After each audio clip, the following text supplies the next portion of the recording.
10th, 2024 to order. Will you please rise for the Pledge of Allegiance? I pledge allegiance to the flag of the United States of America and to the republic for which it stands, one nation, under God, indivisible, with liberty and justice for all. At this time, please remain standing for a moment of silent reflection.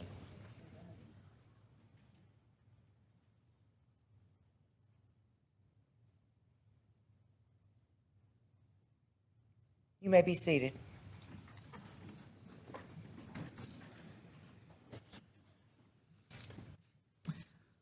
I'll take a motion for agenda approval.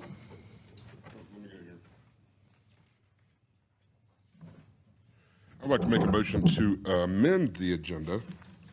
I would like to add to old business item B, which is a budget discussion, budget continuation discussion. I have a motion. Do I have a second? I second. Second by Mr. Bridges. All those in favor say aye. Aye. Likewise, nay. Okay, budget is amended for old business B on budget. Now we're ready for our program highlight.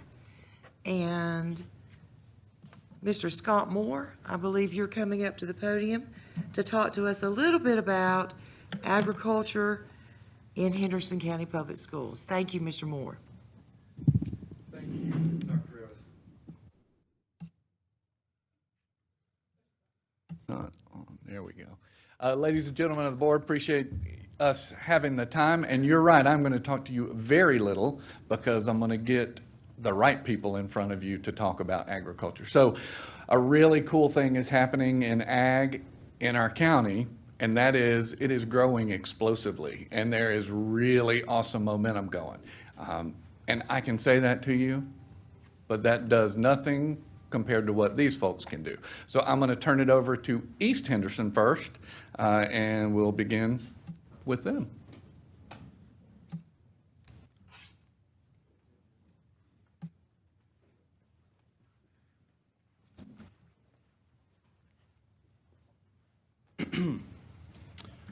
Good afternoon, and thank you for this opportunity to present about our program.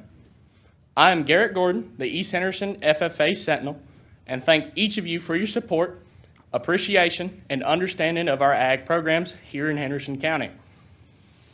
At East Henderson High, our agriculture program is not just a curriculum, but a journey of growth, exploration, and opportunity. Today, I stand before you to shed light on the remarkable endeavors of our students and the transformative impact of our agricultural program. At East Henderson, we take pride in nurturing the next generation of leaders, innovators, and stewards of the land. Our program isn't confined to the four walls of a classroom. It's a dynamic experience that extends far beyond textbooks and lectures.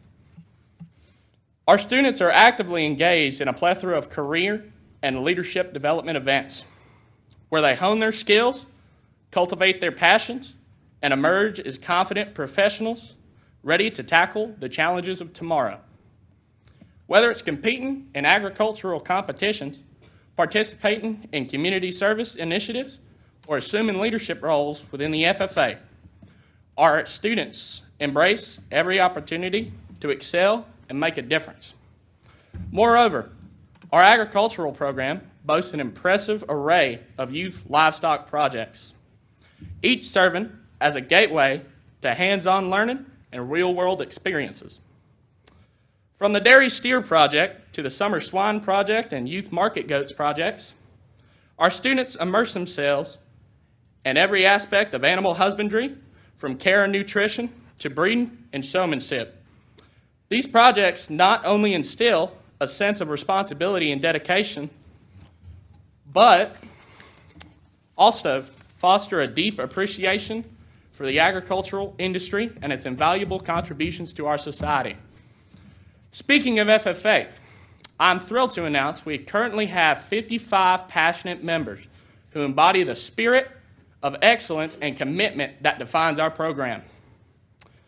These individuals exemplify the core values of FFA: leadership, personal growth, and agricultural advocacy, as they strive to make a positive impact in their communities and beyond.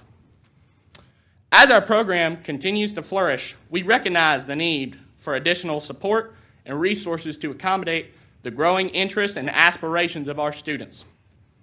That's why we're actively seeking to add another instructor to our team, someone who shares our passion for education and shares our vision of empowering the next generation of agricultural leaders. In addition to our vibrant FFA chapter and extensive livestock projects, our agricultural program offers a diverse range of classes, including animal science, agricultural mechanics, and horticulture. These courses provide students with a comprehensive understanding of agricultural principles, equipping them with the knowledge and skills needed to thrive in an ever-evolving industry. In conclusion, the East Henderson High Agricultural Program isn't just about preparing students for careers. It's about shaping individuals who are compassionate, resilient, and empowered to make a difference in the world. Together, let's continue to cultivate a legacy of excellence and innovation that will inspire generations to come. Thank you all for your support in these efforts. Good job.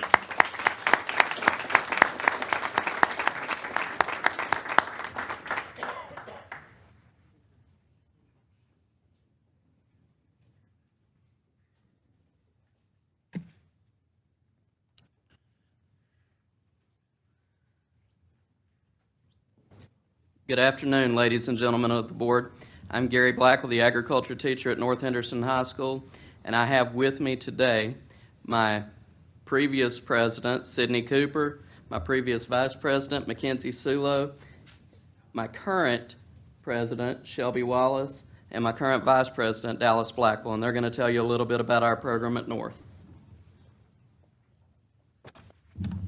Good afternoon, y'all. As y'all heard, my name is Dallas Blackwell, and I am the current vice president at North Henderson.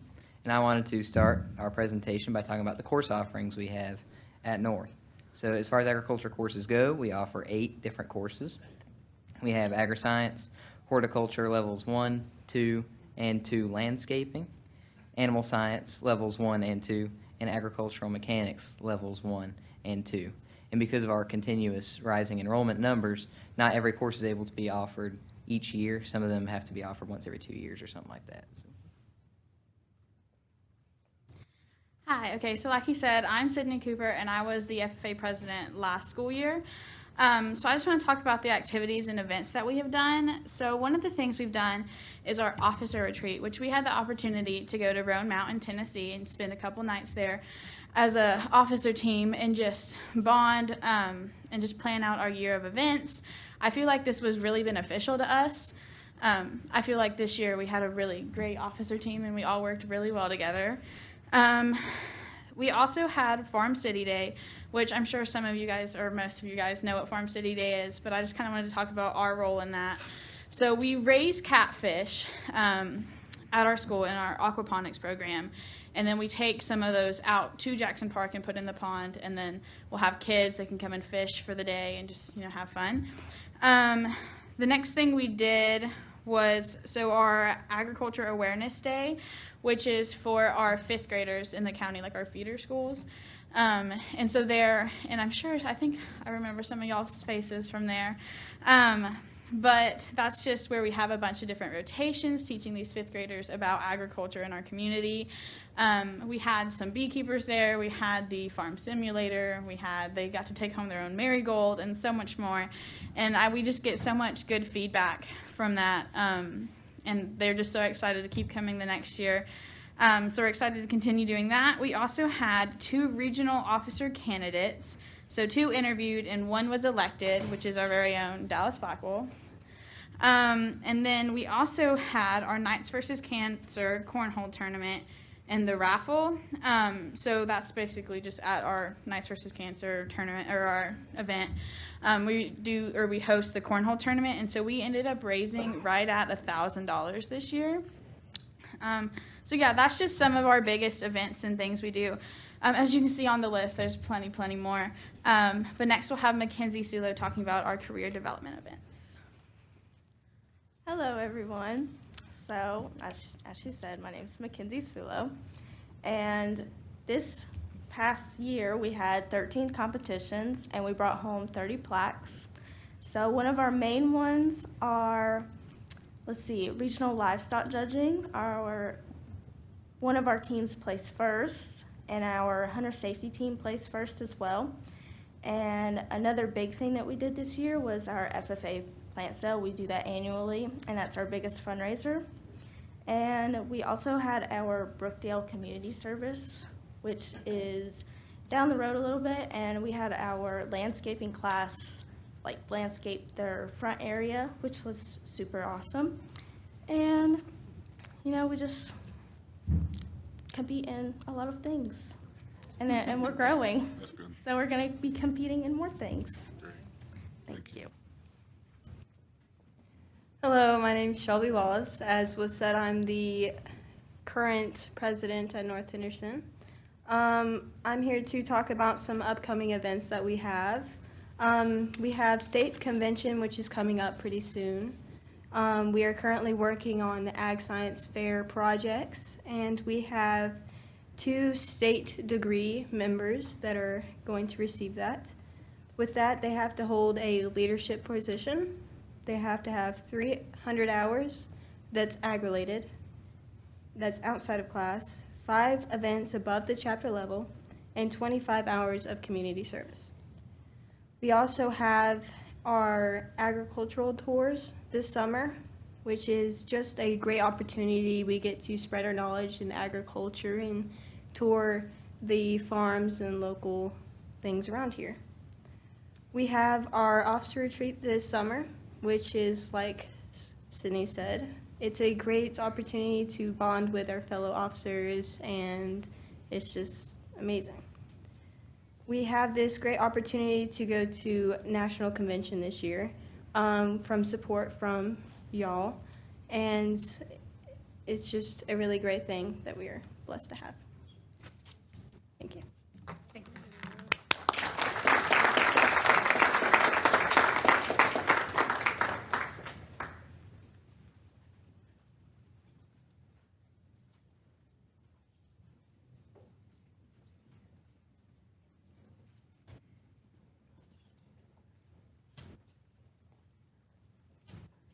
Good afternoon. My name is Riley LaDuke. I am serving as the current president for West Henderson FFA, but I also serve as the secretary for the West Region FFA.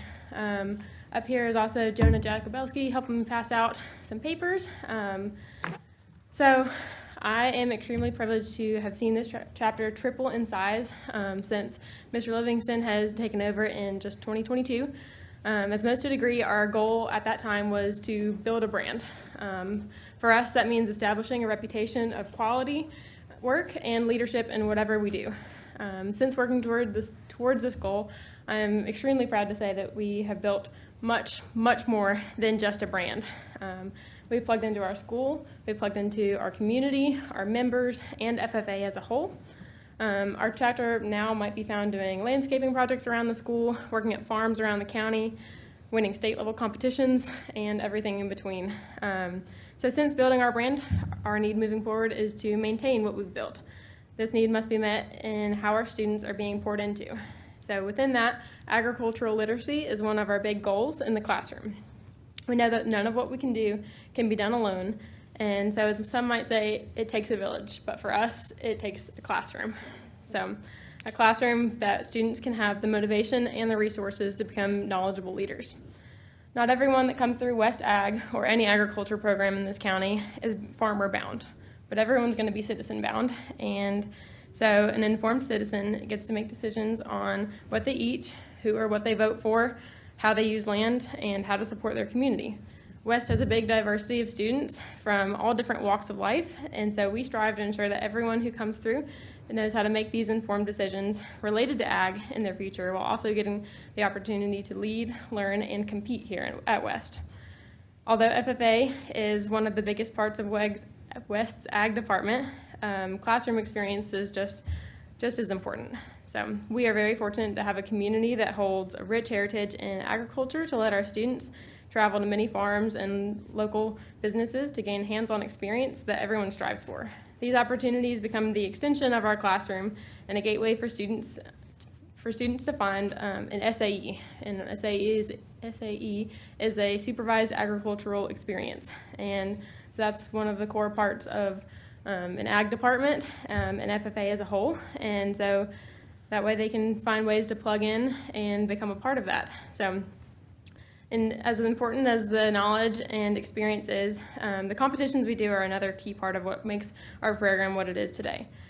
Career and leadership development events, better known as CDEs and LDEs,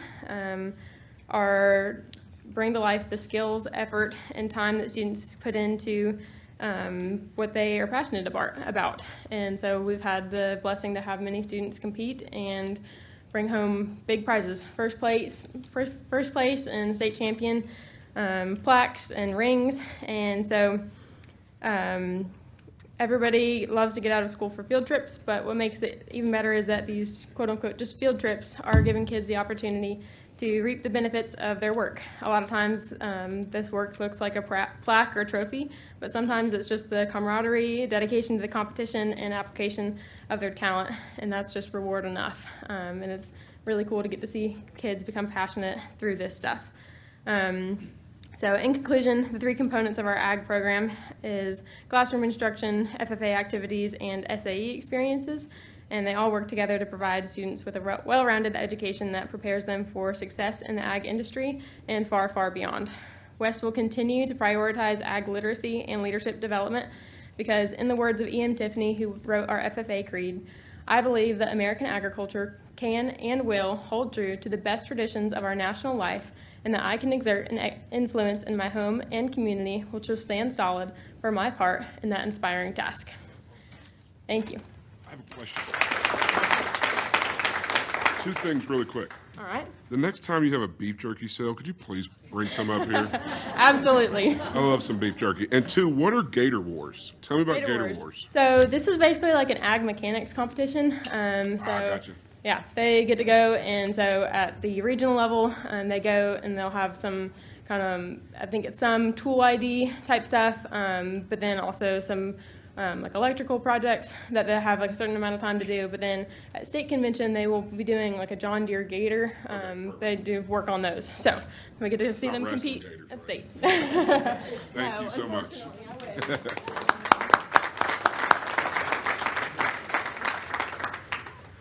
Thank you. Mr. Moore, does that conclude our presentation, or do you have a few words? No, ma'am, that's it. Okay. I just am really, really honored to let these kids get up and talk to you about some of the things they're doing under the leadership of Mr. Rollins, Mr. Blackwell, and Mr. Livingston.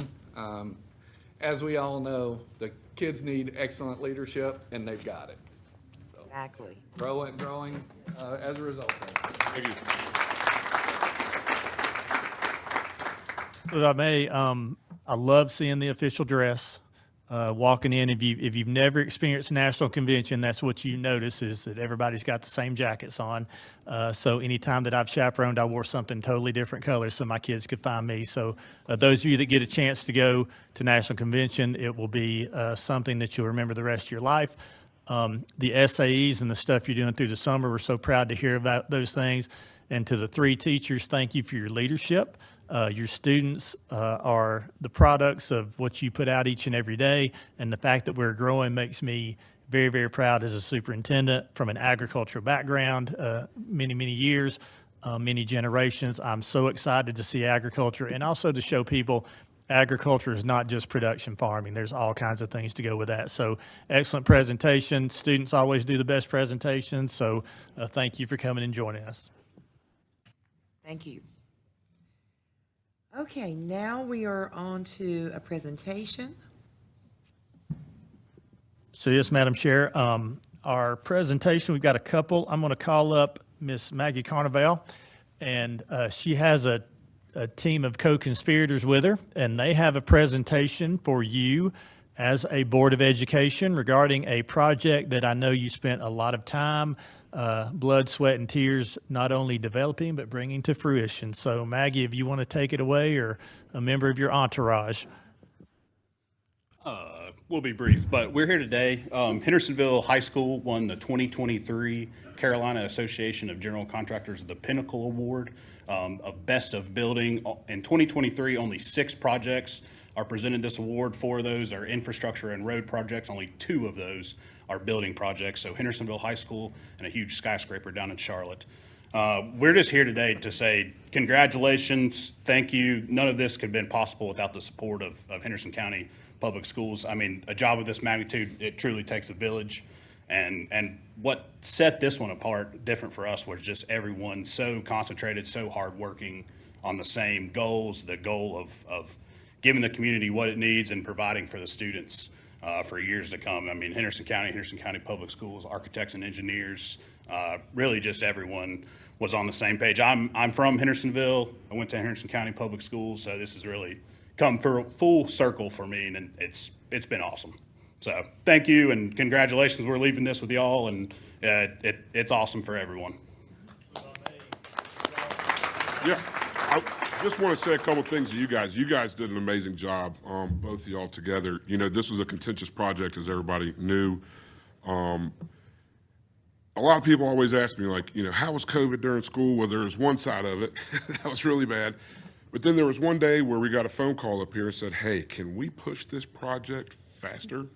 We're like, absolutely. And COVID really helped get this thing done in a better manner, safer. Kids were off campus, and it is an amazing, amazing project. So thank you guys for everything that you've done. Appreciate it. Thank you Thank you. guys for your trust in our team. Felicity and Lenore have a great working relationship, as was evidenced in this project, but we really appreciate it. It was this board that gave us the opportunity to, think differently and look at this campus in a different light, and so we appreciate it. Challenge you a little bit. Thank you, guys. Thank you. Take a picture. So I would ask the board to go over and with the team and grab a photo. I wasn't part of that one, so just sit that one out. Come on.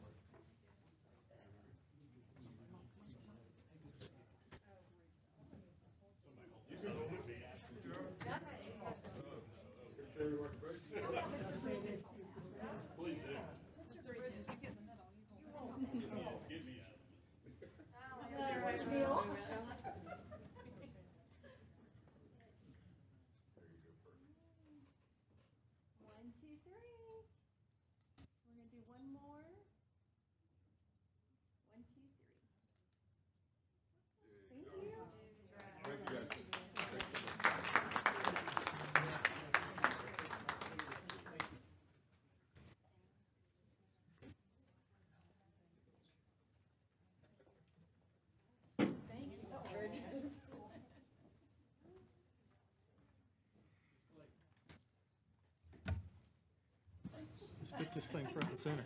This doesn't happen every day. There you go. We'll get it. That was short-lived, right? You'll get it back.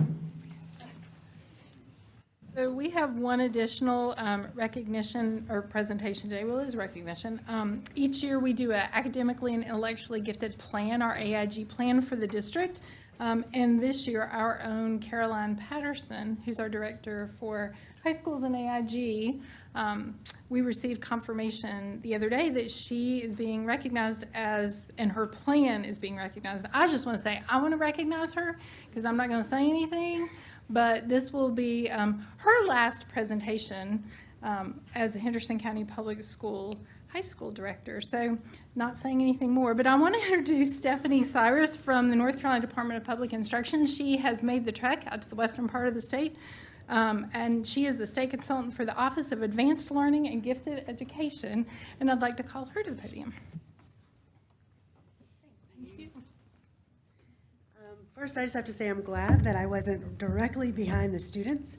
They are always so amazing, and as a former high school teacher, I'm just really thrilled to have heard from them, and y'all are doing incredible work to empower students to come and speak and self-advocate, and it's just amazing. But thank you so much, Superintendent Garrett, and to board members for inviting us to be here.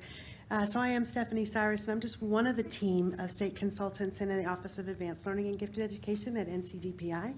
And I bring you greetings from our team and our directors, Sneha Shah Coltrane, and Deputy Superintendent of Standards, Accountability and Research, Dr. Michael Marr.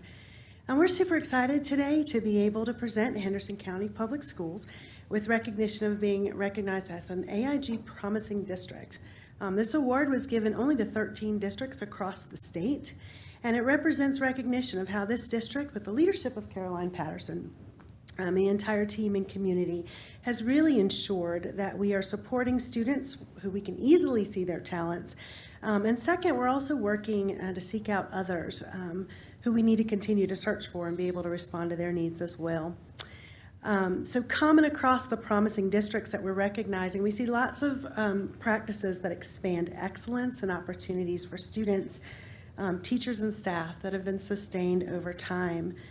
These districts and schools not only responded to our program standards that are in state board policy, but they've also taken it to the next level, and they've mastered the connections in and between practices, resulting in a synergy of innovation and commitment to building capacity and systems within their district for the betterment of students so that they can thrive in our public schools.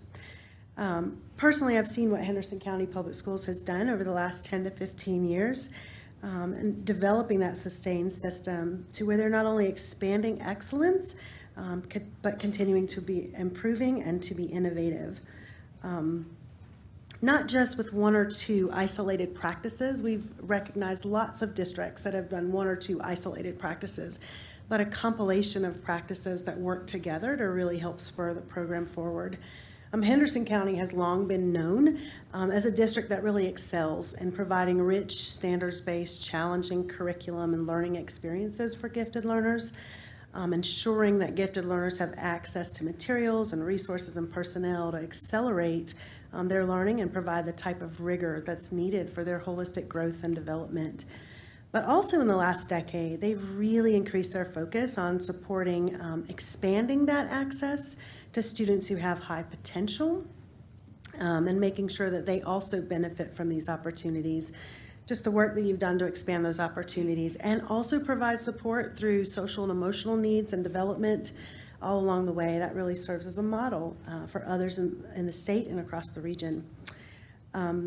So we just want to say that we believe that as others see and learn from your example, we can build capacity for continuous program improvement across our region and across the state to meet the needs of students that are oftentimes forgotten. So I want to thank you for your time this evening. We commend your efforts, and we're here to support you as you continue to strengthen your program and expand excellence for your students. And I have a plaque for you that just reads, actually, I have to read it.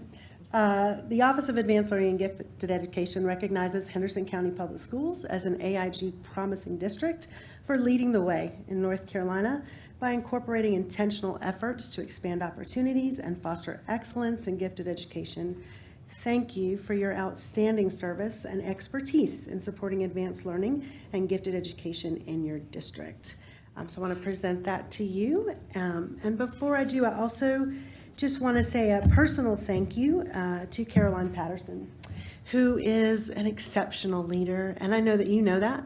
But I actually worked out in the Western region for many years, and before I left, she and I had lots of great conversations, thinking through issues for gifted learners and how can we improve and support the work that we're doing for gifted. She is just a gem, and she has served the state and the region. She's served the last 8 years as a volunteer AIG regional leader, which means that she served as a liaison to other coordinators across the region, but also to us at DPI to share, you know, this is not working, this is where we need to head, giving us incredible, valuable feedback. And so I also have a small something for her. So if she would come up, I'd like to present this plaque to her, and also a little plaque that I've been hiding. And this just recognizes and appreciates her for her service as a regional leader in our state. Thank you. Appreciate it.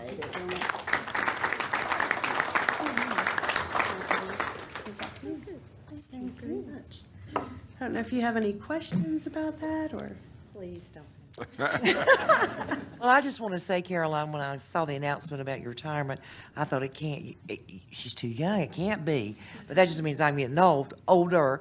But anyway, thank you for all your years in Henderson County Schools, from teaching to school leadership, being a principal, and then working in our instructional services, and always stellar performance and outcomes wherever you've been. So this does not surprise me that you're recognized at the state level for doing this work for AIG children.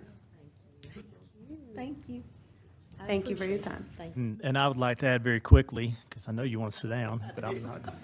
That what I really appreciate is the recognition for not just being about the bumper sticker, but about really serving students. And that's what I love about the plan that Caroline and the team have put together, and about what we see, and about looking for those opportunities to include more and more kids in those exceptionalities. So certainly thank you for the recognition for the district for that, and thank you, Ms. Patterson, for your leadership, along with the team that serves alongside you each and every day. So thank you for coming and visiting. Thank you. Well, I just have to say one thing. I am very fortunate to have worked in Henderson County Public Schools. When I think about what makes a vibrant community, it's a vibrant school system led by adults like yourself who volunteer and give your time, but also just our amazing teachers and administrators. And I have to say, we've just got the best kids here in Henderson County. We've got a lot of good things to work with, so I appreciate all of you, and I just appreciate being able to work for Henderson County. I feel very fortunate. Thank you.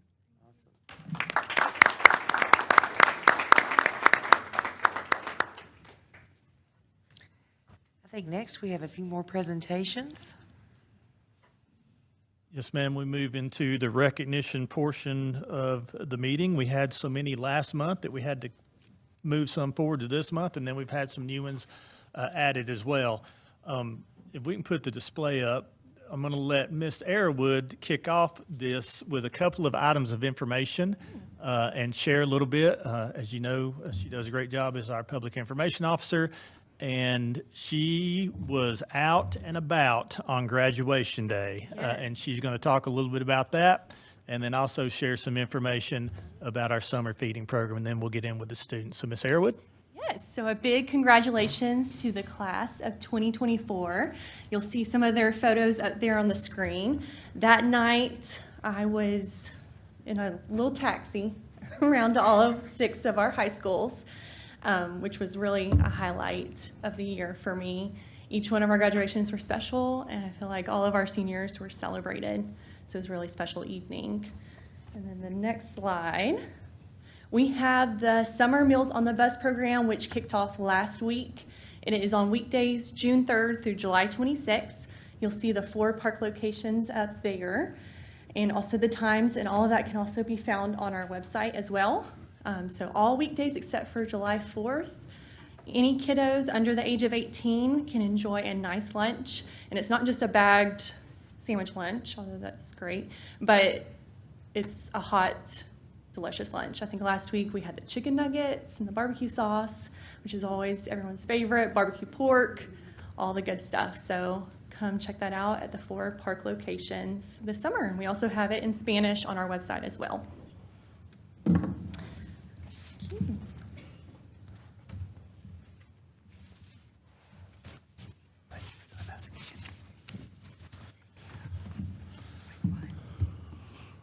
So again, always the highlight of the meeting is when we get to celebrate our students, whether through presentations or recognitions. So first off, we're going to call up Miss Allison Garrett, who is the DECA leader, faculty leader at West Henderson High School, to share a little bit more. She has been here before to talk about the state winners and the international competition qualifiers. So they have had an award winner. So Ms. Garrett. Good afternoon. Members of the board, Mr. Garrett, it's a pleasure to be with you here today to present and recognize one of our DECA members and her accomplishments. In late April, 5 students from West Henderson's DECA chapter traveled to Anaheim, California for DECA's International Career Development Conference. These students, alongside over 23,000 other DECA members from around the globe, competed in a variety of marketing events. West Henderson's rising junior, Aubrey Garrett, competed in marketing communications management. Is that correct? Okay. And we're very proud to say that she earned the distinction of International Role Play winner and finalist. So what this means is that Aubrey won a top role play medal and a finalist medal during the award ceremony. So she got up on the big stage. She competed against 210 other students in her event, and being a finalist means that she placed in the top 20 internationally. So as her DECA advisor, I can speak to the number of hours and work that she put into preparing for her competition. She also contributed to the success of her peers by helping them prepare all year for these events as well. As her mother, it's really special for me to be up here and to present her to you and her accomplishments. And I'm very proud of her for her work ethic. It's always fun to see your own child succeed at something that you're really passionate about. And we are looking forward to see how she helps lead our chapter and our state as she represents our state as the North Carolina DECA Blue Ridge VP next year. So congratulations, Aubrey.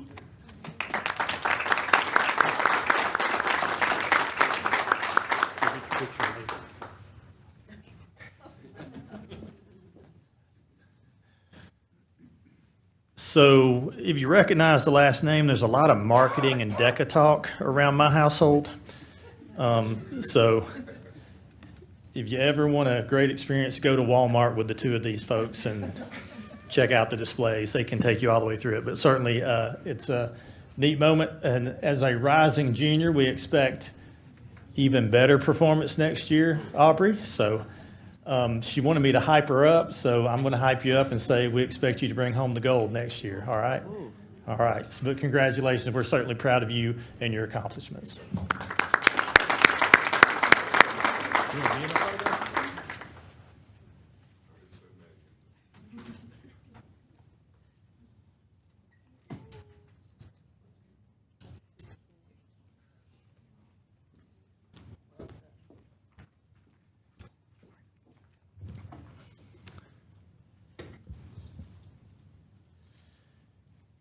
Next, I want to ask Mr. Deese to come up. Come on up, Mr. Deese, as we're talking about our Skills USA. Or Mr. Moore. I see Mr. Manuel Deese. asked me to. I see Mr. Deese back there too. I'm gonna call him too. Come on up ahead of time. Maybe Mr. Moore won't have you talk, but we want you up here as we recognize these great students. Hello again.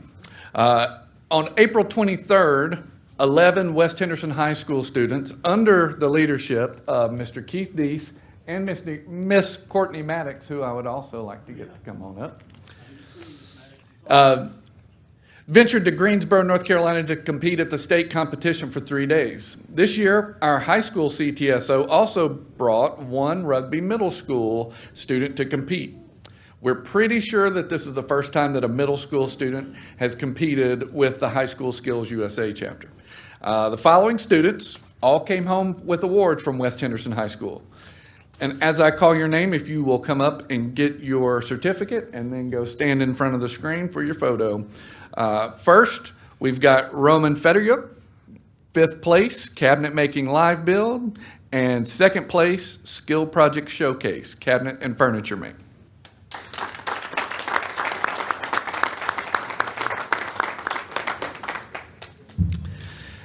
Next, we have Gregory Field, 1st place, Cabinet Making 1, Live Build.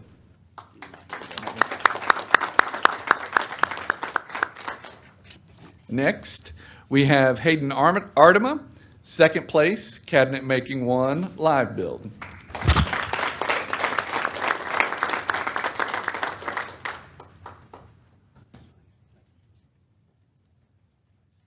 Next, we have Guadalupe J.J. Marino, 4th place, Extemporaneous Speaking Live Competition.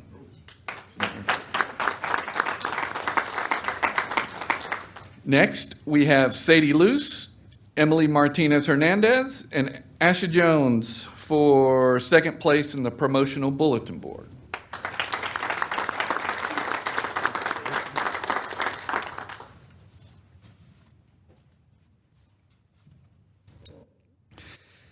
Next, we have Mason Seelig, 5th place, Skill Project Showcase, Cabinet and Furniture Making.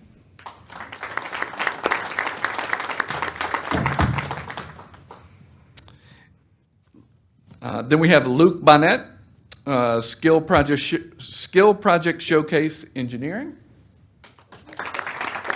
First place.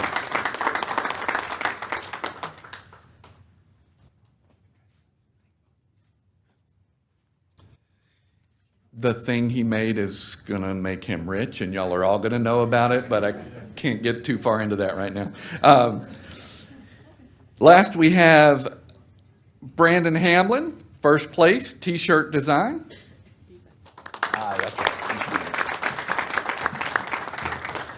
So a pretty cool thing is Brandon is our middle schooler, but since he was awarded 1st place in the state T-shirt design competition, he'll now be competing at the National Leadership and Skills Conference in Atlanta, Georgia at the end of June.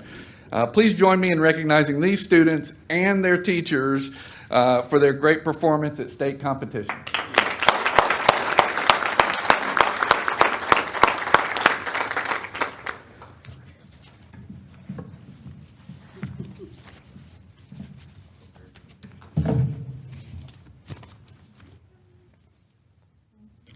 Parents, this is a great time to come up and take photos.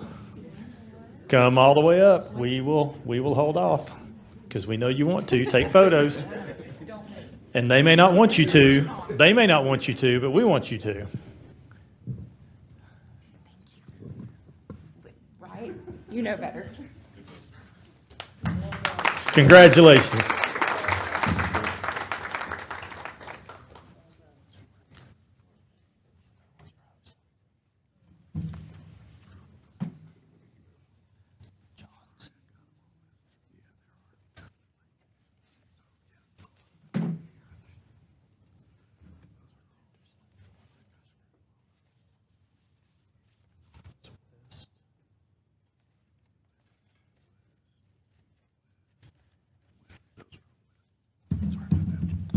Sorry, we had to make a technical correction right there. At this time, I'd like to call up Dr. John Shepard, who's going to share about the North Henderson High School HOSA success. Thank you, Mr. Garrett. Thank you, members of the board, for allowing us to, again, to gather here and present these special recognitions for these awesome students. I would like to say thank you to North Henderson FFA and Mr. Blackwell for their great performance earlier, along with all the other agricultural programs, truly awesome programs we have in here in Henderson County. Some great student leaders we have in the FFA at North Henderson High School. And I know you guys have recognized them before, but just excellent leaders and instructors with Mr. Blackwell. We have another great instructor who leads our HOSA team at North Henderson High School. That's Miss Kelly Frank, and so we'll have her down here at this time. Come on down, Miss Frank. She took our students, give her a round of applause. She took our students to the state competition, and it's been a long while since they had been there before. And so they had some great experience there. And we had a couple students place at the state level in a competition. So I'm going to recognize those students at this time. So please help me recognize Miss Natalie Dalt. She earned 4th place in sports medicine.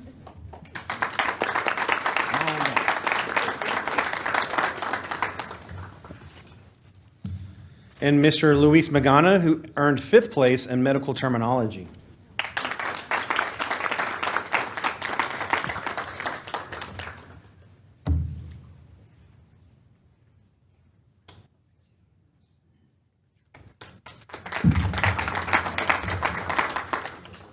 I'm also going to have Miss Frank read a recognition that was special, not just to North Henderson High School, but also to the state. We at North Henderson High School in Henderson County, in our community, as you guys are aware, had a student who tragically passed away this year. Sophomore Kylie Boyd was recognized, was a member of HOSA, and was recognized at the state competition and honored as a lifetime HOSA member award at the state level competition. And I've asked Ms. Frank to read what they how they spoke about her at the state level competition, and she's going to read what they read about her. And so if she can get through it, I'm going to ask her to read it. Thank you, Dr. Shepard. Please excuse me, allergies have kicked in, but I'm Kelly Frank. I'm the North Henderson Health Occupations Instructor and HOSA Advisor. As he said, Kylie was honored by the state. And I had the privilege of writing this, but it doesn't even encapsulate what Kylie and who Kylie was. On Friday, March 1st, our beloved North Henderson High School student, Kylie Boyd, was in a tragic car accident. On March 3rd, she sadly passed away, surrounded by all of her loving family and friends. Kylie had a bright future ahead of her. She dreamt of being a travel pediatric oncology nurse, helping children diagnosed with cancer. Kylie was a member of North Henderson's HOSA chapter and was to compete in emergency medicine technician at this year's state leadership conference. Kylie was always there for every event that her HOSA chapter hosted. She was always quick to volunteer and one of the last ones to leave. She was already helping to plan for events for next year's school. Excuse me. Kylie's passion for the medical field was vast, and she wanted to achieve so much in her medical career. She was one of the smartest, kindest people you will ever meet. She made sure to always spread the word of God, and that is what she lived by. Kylie's selflessness goes far beyond her time here on earth. She made sure that she became an organ donor when she got her driver's license back in November. Her organs went to pediatric patients, and she helped to give life to others. Though Kylie is no longer here with us, her legacy and the passion for others she had lives on through each of the lives she touched in her time here. I was blessed to not only be her HOSA advisor, but also a very good friend of hers. We went to church together, and she was a very precious young soul, and I am just honored that the state decided to present her with this accomplishment.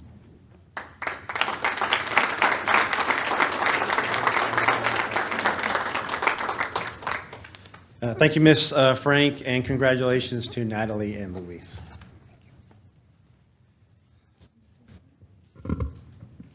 So as we transition, I would like to ask our FFA students if they will all come back up with your teachers, and let's grab a photo. That means stand up and come get in front of this.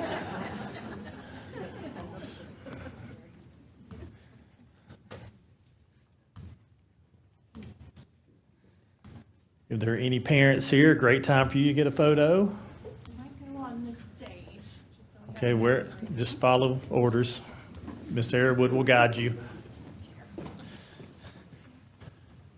And as they're transitioning, I just want to take the opportunity to just revel in the variety that you're able to see here this afternoon, and to also ask those of you in the audience attending and those of you online who are watching, when they say that they don't do vocational or career technical education anymore, tell them that they do in Henderson County Public Schools. Not only is it alive and well, as you heard, it is expanding, and the skill sets that they're putting together are things that they will take with them far beyond their classroom experiences. So I want to thank our CT director, Mr. Moore, for his leadership, and all of those who are here this evening. All right, guys. 1, 2, 3. One more. Thank you.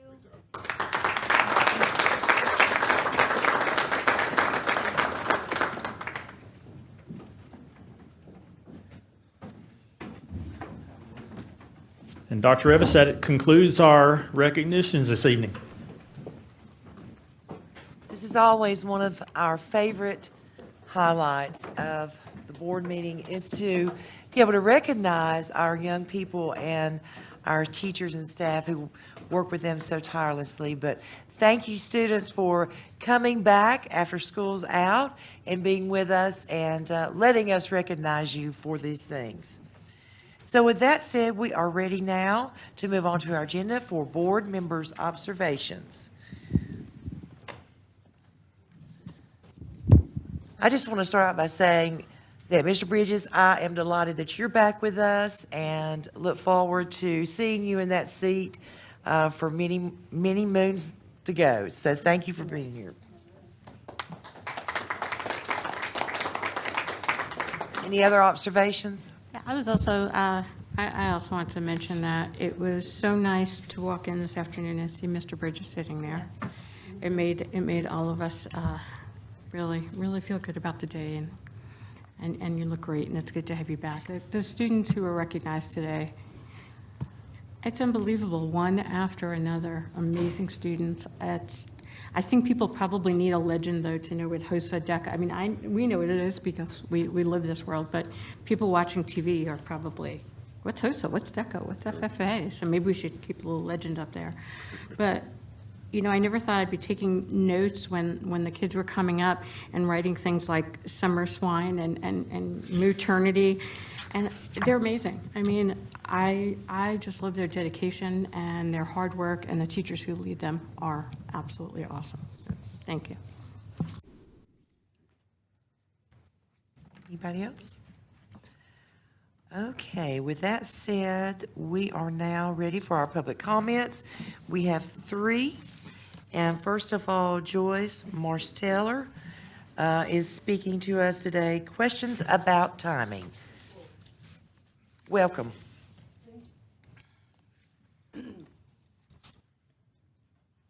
I really didn't know what to put down because I'm so excited about the things that you've done in the board already. The things that you've given opportunities for teachers to be able to express different ideas. We're not all the same, and therefore we can express education and things we do and say individually. And I'm praying that it'll be like a Daniel experience. Our classes, all of our classes, will be like they did in the Bible. It was so interesting that Daniel said, you know, I don't want to eat the same food as the king did. I want to eat the healthy food. That made me think about when they were talking about that. They wanted to do the things that would make them grow and be strong. And the guy says, no, you can't do that. He says, they'll kill me if you get weak and in bad shape. We've got to do it the way the king says. He says, just trust me. Give me 10 days or so, and I'll show you. Well, in that length of time, the guys who were on the healthy food, which was fruits and vegetables and so forth, they were really strong, comparatively speaking, to the ones that ate the king's meal. Unfortunately, very unfortunately. Sometimes I do king's meals too much, obviously. But the Lord says the same thing with the school system. You have shown, you have been an example, I think, to other schools to be able to come together and agree on things, maybe not agreeably, but I hope it was with peace and kindness and goodness to each other, because you are very special, and that you will show other schools that you will be the strong ones. You will be the ones that push on beyond yourselves, because you have something to say. You have something to show. It's not just blank words and situations and so forth. You have children like this. These kids bring tears to my eyes because they are wonderful, beautiful children who are trying to make it in a very dark world, I have to admit. But they can be the light to their people around them, and I pray they are. I pray that you will be a light to the people around you. And I'm so happy that you're back, Mr. Bridges. I just felt so bad when you were injured, but God brought you back for a reason, and I'm glad you're here. And I think that our schools, our teachers are the best. And I think that we could do better on timing when we have these meetings and so forth, but that's for another time. Today, I just want to praise you. I just want to tell you that if I'm happy, he's happy. Amen. Come on. Cool. Next, Mr. Chris Walters, and he's going to address the board on free speech. Welcome, Mr. Walters. Thank you. I was going to talk about free speech, but I'll save that until August or September, whenever we come back. So I feel as though we need to keep talking about teacher salaries. And So I'll go back to that. I actually had two prepared, so I was deciding now. I want to talk about teacher salaries. It's the job of the legislature, the state General Assembly, to pay teacher salaries, generally speaking. It's the job of the county commissioners to build the buildings, maintain the buildings. I think they're doing a pretty good job. I think I go to county commission meetings, they struggle to get the money. I think they do a good job. The General Assembly's not doing a good job. They're doing a very poor job. And every year, they're making people who want to make a career choice of education, they're making it very difficult. And people are just not lining up. I had very good test scores when I applied for being a teacher. I had to wait a year because there were so many people in front of me. Now, you know, they're practically taking them out. They barely graduate. So we need higher salaries for teachers. Here's the story. Teachers begin at $39,000 a year. Okay, that's not competitive. Even Rebecca McCall at the county commission meeting said it's not competitive. And she said it's the job of the legislature to pay those salaries. They top out at $55,000 a year. You can work for 30 years, and that's the end. Most parents are not going to send their kids, pay their kids to college for those salaries. So next, what's disappointing with the board really though, I know you care, but you got to speak up. Last county commission meeting, nobody was there from the board to talk about teacher salaries. You have a chance Wednesday at 9:30 in the morning, June 19th. It would be very helpful if you all would come and speak. And I'm sure you all support the teachers, but that's not enough. They need money, and we shouldn't be afraid to say money. Okay? Thank you.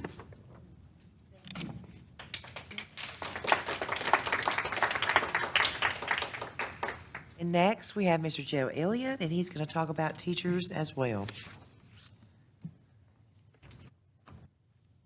I first want to say, nice to see you back, Mr. Bridges.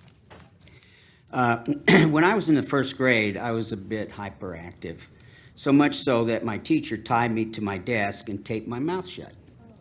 I settled down a bit as I got older, but I'm pretty sure each succeeding teacher was glad to push me along to the next grade. Corporal punishment was accepted in the educational culture of those long ago days. My mother was the prototype of the first helicopter mom. Unlike most present-day parents, she always assumed my guilt whenever there were Teacher Joe incidents. She also never called my teachers on my behalf to negotiate better grades. In those days, there were almost no special needs students in our schools. Special needs kids in my neighborhood, and there were several, never spent a single day in school. During my school days, not a single student had a peanut allergy. No students were administered medications for ADD, ADHD, depression, anxiety, or other issues that make learning a challenge. Dyslexia and dyscalculia were virtually unknown. Kids with these learning disabilities were labeled slow. Students were not segmented by their learning potential. They sat in orderly rows with a teacher at her or his desk at the front of the room. Teachers were not expected to develop IEPs for individual students. There were no active shooter drills, no cell phones, no internet, no adults bringing culture wars into the classrooms. Parents had very little concern about the safety of their children.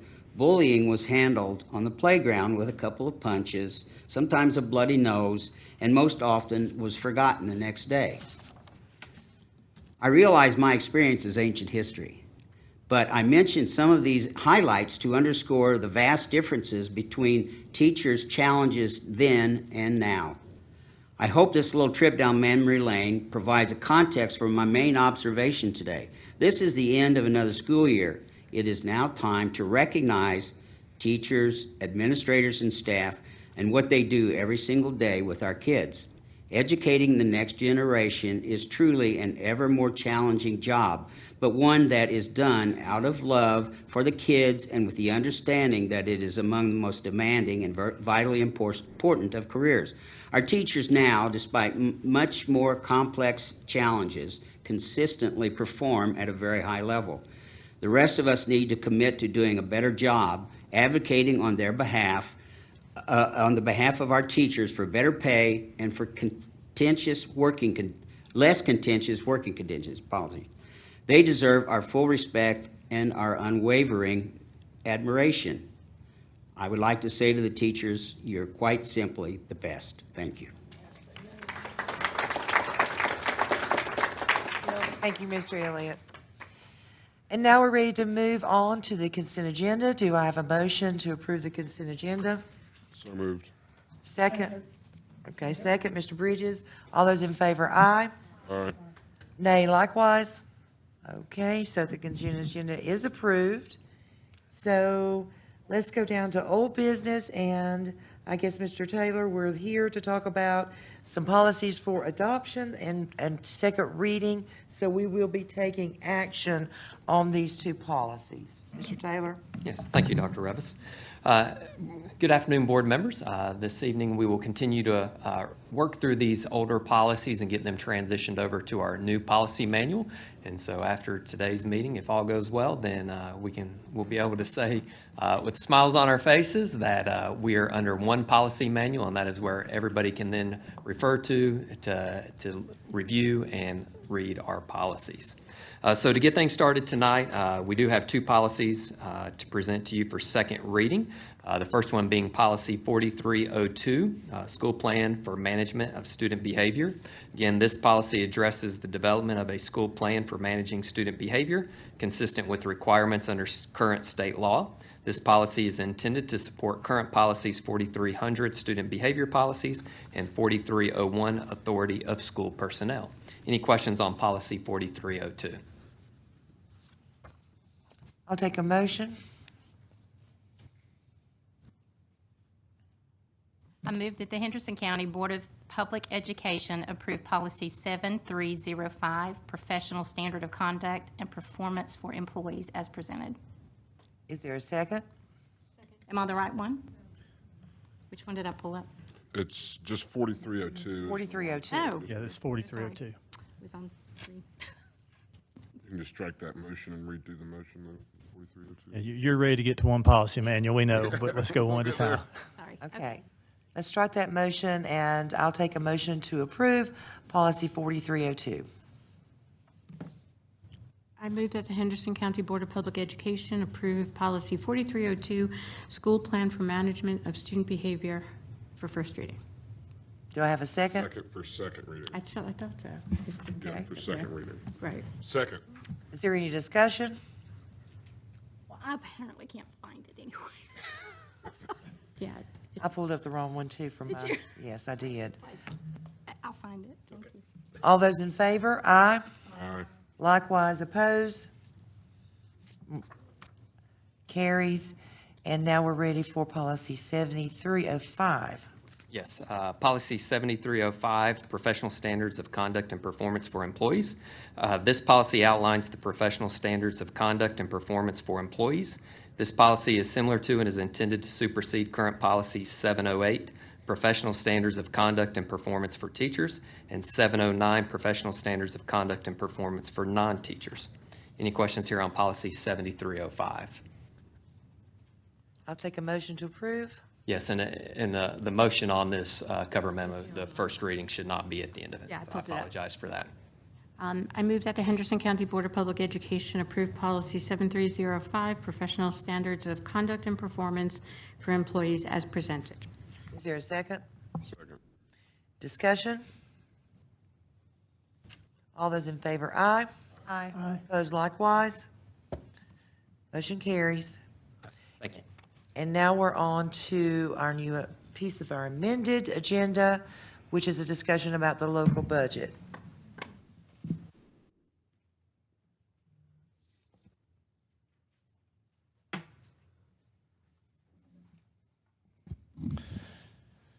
Thank you, and thank you for adding this item. Felt it was pertinent, considering that our last meeting, you approved the budget request, and we have received a little bit more information after getting that request in by the May 15th deadline and presenting it to our Board of Commissioners. So just as a quick reminder, the current expense appropriation for this year along with the capital outlay, gives us a total of $34.378 million in our local recurring budget, including, like I said, current expense and capital outlay. These were the requests that we went through last time. We will separate that into two categories here in a minute to kind of explain where we are in this budget process. So when you look at the highlighted area, that is what I would call our continuation budget. That's that's the number that we needed to be able to continue in 24-25, the same as we're running in 23-24. Again, I'll go down it line by line. The $1.2 million budget deficit was as a result of us getting the state budget so late last year, not until November, December. And where we requested last year and where we felt like we might ended up needing more money locally. And that was $1.2 million. You've done that out of fund balance this year. The state legislated payroll impact on line 2 there in the shaded area is what we're expecting this year for a payroll increase because your state does a 2-year budget. So last year, in November, December, we're in the middle of the fiscal year when we had to implement that. Well, we know as of right now, that's going to be our impact for 24-25. And the legislature may end up doing a little bit more with the surplus that they've come up with now. We just don't know what that is at this point. Local operational increases, $200,000. That's what I call the cost of doing business. When your Duke Energy bill goes up a few $100s, our Duke Energy bill goes up several $1,000s. So this is our utilities increase that we deal with, insurance increases, those things that you have in your household budget. It's much more amplified in our district budget. And then the continuation charter school contribution increase. So for every local dollar that we get, we have to turn those local dollars around to our students who attend charter schools. And that's regardless of whether that school is located in the county or not. The money follows the student locally. So that is what we presented to make sure that people knew that's what it takes to continue in 24-25, just like we are in the current 23-24 fiscal year. So in the release budget, the proposed appropriation for the county manager is $32.878 million. Our operational need, when you add up all of those things that I just shared, again, not with the expansion request, but just with the maintenance request, leaves us with a deficit of $2.449,250. So $2.45 million close to. During the discussion, a commissioner did talk about adding potentially $1.5 million to that total, which would bring it to $35.327250, which would still be an operational deficit of $949,250. And what we wanted to make sure you understood tonight is that when we look at making this budget work, you will have two options. If this is the number that we end up with, one option is to go into fund balance once again, which we had to do this last year because we weren't sure what those increases were going to be. Or we have to look at other ways to cut the budget in other ways. Our budget is 85% people, so you would have to look at positions in order to do that. When we talk about our fund balance, is there enough in there to cover either one of these in the coming year? There is, but I will let Mr. Sosha share what those numbers are and where that puts you as a district and as a board in where you like to stay in order to cover payroll should there be something crazy happen, kind of that holdback that we are not necessarily required to have, but it is suggested and a good financial practice for us to have. So just so I'm not confused, can you go back to the first slide? Yes. So the county manager has said that his board is willing to stay at the same number that we were allocated last year. So that doesn't take into account any type of increase to the local supplement to give any of our teachers raises. Give No, none sir. of our coaches raises, which they haven't had in over a decade, also lose 3 teachers, along with 5 social workers who work with our students when things happen. Am I missing something? No, sir. What is in the proposal that we have seen at this point, and again, they've not voted on anything yet, but the proposal that was made, the line item in the county manager's proposed budget has us at 32,878, so flat on that local recurring expense.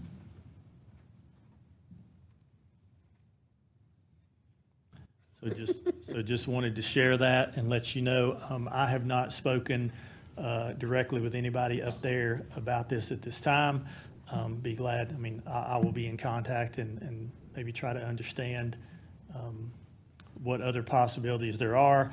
I do know that a 1.5 million increase certainly is better than no increase, but just wanted to let you see that we're going to have some tough budget conversations that'll be coming up. So it's really not even staying flat because the legislature has, has the biennium budget.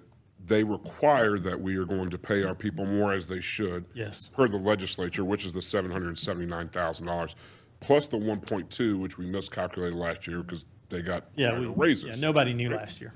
So $2 million is we've got to find that somewhere. Not to mention Duke Power, Power Bill, insurance, another $200,000 we just have to find, and that's on top of. Now I don't know if that number calculates that, but that contribution wouldn't be in there because clearly we're not raising our budget. So the charter school. Right. So if you see what we did is we split it up. You split right equally. So with just the continuation budget, you see what the increase is.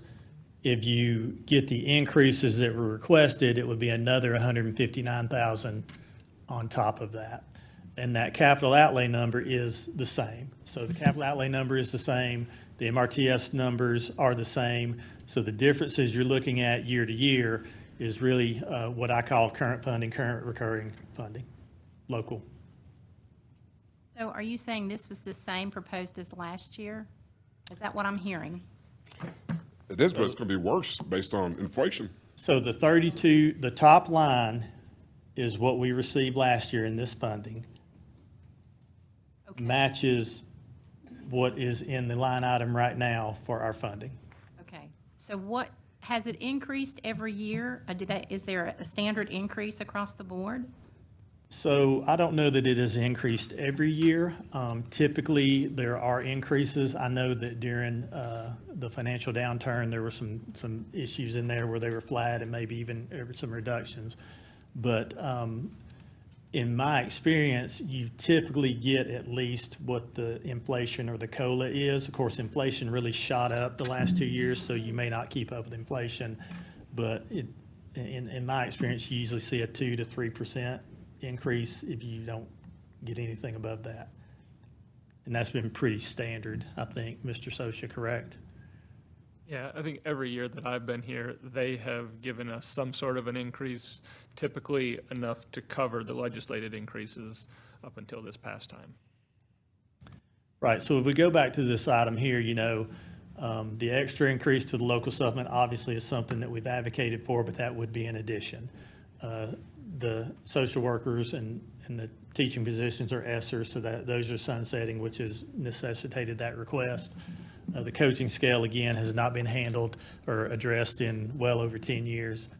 And then all of that contributes to whatever that charter school expansion increase. But highlighted in yellow is if we operate in the coming fiscal year exactly as we're operating this year, not adding anything, that's how much it costs us. And that is $2.449 million. We're going to be in a deficit Absolutely. for operational. And not a deficit. This is purely, to me, people up the street don't appreciate our teachers and our folks that are the largest employer in Henderson County. And it's not that our county can't afford it, but all of a sudden we're not going to give them a raise. We're actually going to make you guys figure out how to pay them their legislated raises that they're supposed to have, $779,000. It's not just figuring out how to pay them. There's no way we can. What are we doing here?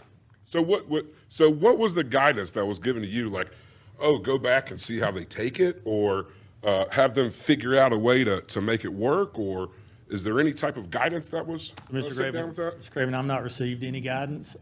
We got the document, looked through those documents. I know that I had some folks who were in attendance at the meeting. And once we started looking at these numbers, we felt like it was something we needed to put in front of you this evening. Are they cutting or keeping the same every other department that they're in charge of? Do you know? I've not gone through it line by line on those departments. I don't even know what to say. I can't say what I want to say. Well, I mean, reading the comments about some of our requests, which aren't even requests, I mean, which 3 teachers do we not maintain their positions? Who, which social workers? But it's they wanted to lower the tax rate, I believe they were saying. That was what I. To lower the tax rate, but the thing is that I've seen since I've moved back here, we've added to the fund balance each and every year. Right. So I'm a little confused. What do we need to do at this juncture? We cannot accept this without just lying down. So were they asking you, they were just telling you what this is what the number is? Like what came with that? So again, sir, nothing came with that. They just said, this is what you're going to get. Yes, sir. I've not received any communication. I know that we had folks in attendance, and I know that this is online for anyone to see what those proposals are that were made at their June evening meeting, at their first meeting in June. So just felt compelled to put this together to let you all know as the governing body here, because I know we're in a very unique situation, and I recognize this when I speak to the Board of Commissioners as well, because you're an elected body. We're the largest single chunk of the local budget, but you're a separate elected body who has no taxing authority. You cannot generate revenue. That's just one of those unique things about being in the Southeast, and that we are dependent upon one of 3 funding sources. That's our federal, our state, and our local. So anytime that we talk about what we need to go to with our local folks, again, I try to delineate in what it costs for us to maintain, just so that they're clear, and what it costs for us then to add additional items. So just wanted to make sure that I put this together, that we put this as a leadership team together to inform you, so that if you have any requests, directives, or anything you would like for us to work on before their meeting in next week, toward the end, next Wednesday, because I know I would anticipate, because of the fiscal year beginning in July, that unless they call a special called meeting, that they will adopt their budget. All right, so how much do we have in fund balance, Mr. Social? At the end of this year, we should have around 5.1 million. All right, and then how much do we pay out in supplements twice a year, and what are those dates again? November and June are the 2 months, and we pay about 3.5 million each time. Okay, so we're gonna have to dig in, if this budget stays the same, at least $2 million, right? Ish? Oh, if it stays. If it stays 32878. Here, That's your number. 2.449. Well, I mean, you can actually back out it would be a little bit less than that. because you can back out the charter school, because you're not getting extra dollars. That's There- 200. But there will be an increase regardless, based on the charter school numbers that are out there, with Fernleaf increasing a grade level. Okay. There are going to be more students, but effectively, it would make that a much smaller number. So how many teachers are we gonna have to let go? Well. That's a loaded question, right? Yes, sir. It's supposed to be a highlight for whoever's listening. How many teachers are we supposed to let go with this budget? 2.4? Or even 2. Yeah, what is $2 million goes as far as teachers go? Salaries and 20 teachers at least? Around there? I'm gonna let him do the math, sir. Well, 5 of them were social workers, but that's $100K per. At 20, I can do math quick. Yeah, you'd be looking at 25 teachers. 25 teachers. So maybe we can ask them on where they want us to take those from. So one thing that we would obviously try to do would be to make sure that it was through attrition and not anybody who is currently employed. But yes, you would have this ripple across the district, and you would feel that impact. And again, the last comment I think that I've heard that came out of that meeting would be this number, 1.5 million above the 32, but that still is, you're looking at 949. So again, that cuts that number. You're still got several positions you would need to look at, because as much as we like to try to save on copy paper and pencils and sanitizing wipes and all those things, you cannot save enough when it's 85% of your budget is in your people. And I'm proud to say that much of our budget is in our people, because our people make the difference. And our people, it's the people that make this school system excellent. It's not the things, it's the people. How much time, we saw all these wonderful recognitions, and I know you're just the poor person who's in the line of fire right now, but, you saw all these amazing kids come up here, but how many teacher hours do these people put into it? Mrs. Garrett and Mr. Livingston and Mr. Blackwell and all the wonderful people who were just up here helping create those amazing kids. How much are they worth? I don't get it. I don't know what you expect us to say. Well, I don't know that I was looking for an answer as much as I was just wanting to make sure that you were well aware. I'm not trying to shoot the messenger, right? But this really makes me angry. Is there anything you can do, is the protocol that you would go talk with the county manager individually, or? I'm happy to do that. I'm glad to reach out and do that. And also will avail myself to speak to the commissioners again at their meeting next week. I plan to attend. If there are any questions, they did ask some really good questions when we did our initial presentation in January, and then they asked again really good questions when we came back in May. Specifically, a couple wanted to make sure that they understood that highlighted area were the things that they're what I call uncontrollables. We don't have any control on the increases that we're facing there. The only control we would have would be not to employ as many people. And what percentage of our budget increase would those uncontrollables be? 2%, 3% increase? That's probably more like 7%. Just the uncontrollables? Of the local. Not of the total. Right, of the local. And you got to remember that would be over 2 fiscal years, because we really didn't have much we were shooting in the dark last year. And there's a really good chance that in this short session, the legislature decides to give an increase to these numbers. There will be. I mean, they're talking about it. There's already been bills that have been filed. Well, they're talking. Committee. And Mr. Craven, they're talking about it. There's a surplus, and it's an election year. So we will see something for our state employees to include our teachers, and I'm absolutely tickled that we will. But then that makes this number. Well, I ask everybody that's, that could potentially be affected by this, or that's sitting here in this audience, let's show up June 19th, and let them know what's important to us in Henderson County.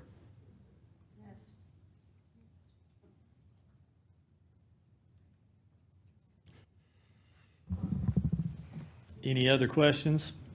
Thank you for this good news. Well, ma'am, my role is wide and varied. I understand. And thank you for allowing us to share that information. Bring Carl up. All right. Mr. Taylor, that's a hard act to follow right here. You ready to go? Great. New business.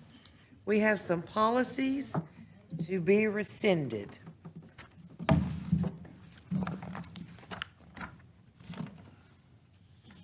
Yes, so back up here now with a couple of policies to present to you to be rescinded and then one to be updated. So the first one to be rescinded is Policy 451, Student Restraint, Seclusion, Isolation.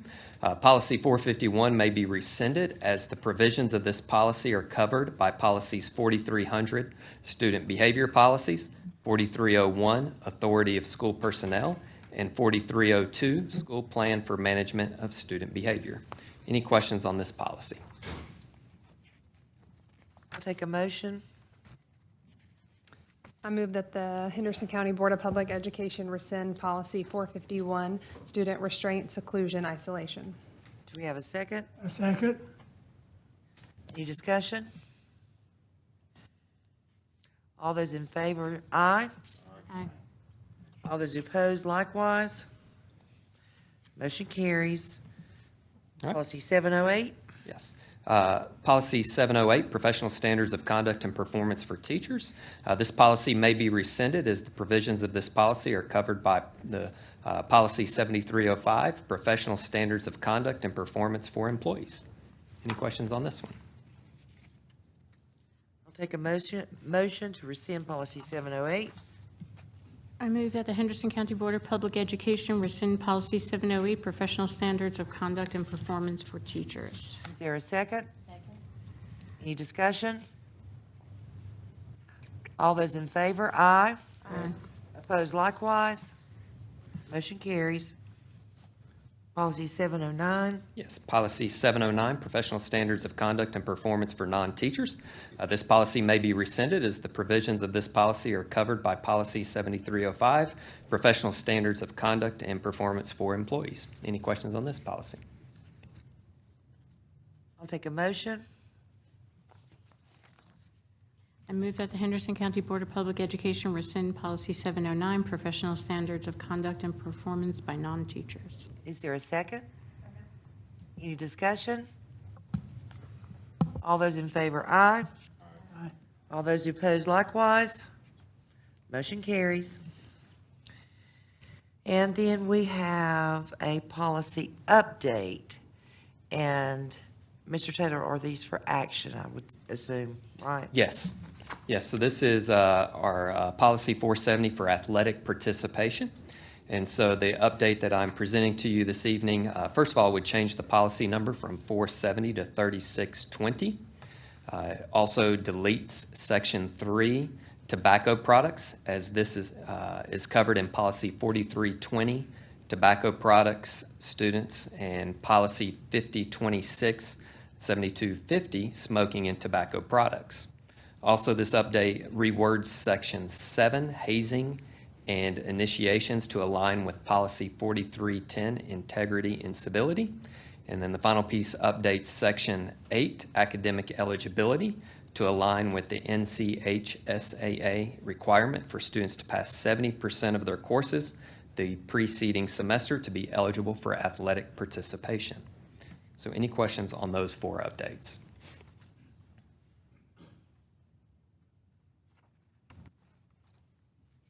What is it now on that last bullet? What is the percentage of passing now? 75%? Let me go flip I up can't to that, make remember. sure I say it. I think it was at higher than the North Carolina High School Athletic Association. It was, and then we moved it down during COVID. Yeah. Mr. Rhodes, you want to?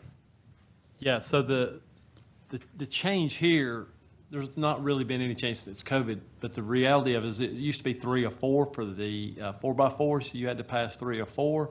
Right. And it was 5 of 7 for the traditional. This change, the High School Athletic Association made this change because there was a situation with a student athlete in the eastern part of the state, and it's something to do with the first semester and the way they didn't take enough classes. So they have changed this policy to be to a percentile instead of it being an actual number, 3 of 4, 5 of 7. So it's 70% now. By the You ever North. get to 70% though? This is a combination of the block schedule and the, But still, it's like 5.6 classes if it's 70% of the 2 semesters. Only if a student transferred in from another. I guess that would have to be scheduled it, right? school.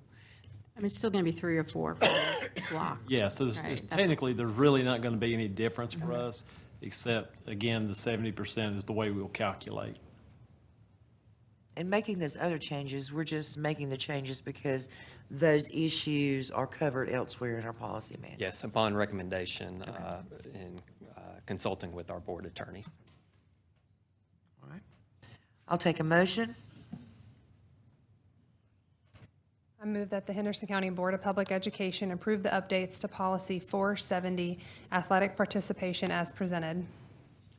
Second. Any more discussion?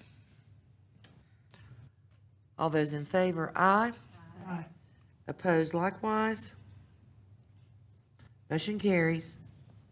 Thank you. Does that do it, Mr. Taylor? That does it. That does it. I'll be able to communicate with our contact at the School Board Association to have everything transitioned over to that site. And then when people do select our board policies, it'll take them directly to that one site for all of our policies. And that motion rescinded 470? So it updates. Updated it, it transferred It it. transitioned it under your Okay. new manual because this is still a local policy. It's still a local policy. So it puts it in line with your numeration system and in alignment with all your other policies under your new manual. But we don't have to rescind 470 because we're just No, packaging it. right. They'll all be on one spot. One spot. Yes, yes. Good. We're getting there. Thank you. Thank you, Mr. Taylor. Thank you. Next, item C, resolution authorizing the chairman to execute contracts and options for the acquisition of property and memorandum thereof. I think we do this every year, but legal counsel, would you like to share with us what this is? I'm happy to, Madam Chair.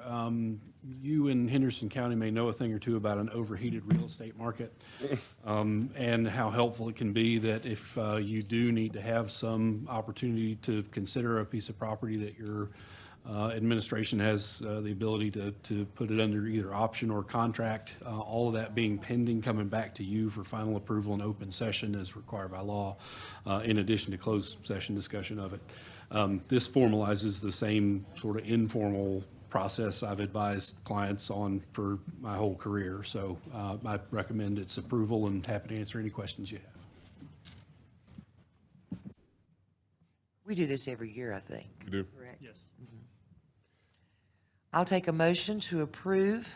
I move that the Henderson County Board of Public Education approve the resolution authorizing the chairman to execute contracts and options for the acquisition of property and memoranda thereof. Second.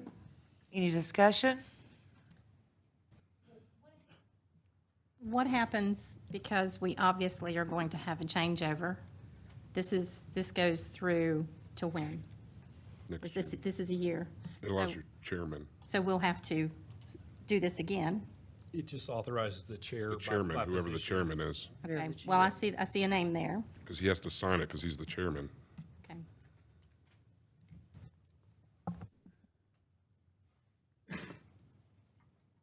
It's only in effect for 1 year, correct? Correct. Okay. All right. So we'll be back next. I think her point is when Mr. Egolf rolls off the board to take Right. his seat in the Within county this commissioners, but it's still, It's the this just allows the chair to do it, Right. Okay. So whoever that may be. So next year, there'll be a different signature on there authorizing for the following year. Any more discussion? All those in favor, aye. Aye. Those opposed, likewise. Motion carries. Now, we have the approval of the Career and Technical Education Local Plan. You've got a lot of plans tonight to be approved. So it was just happenstance, possibly, or it might have been by design, that we had such an outpouring of amazing students and their ideas and things that they've done this year and awards that now we're asking you to approve our 24-25 Career and Technical Education Local Plan.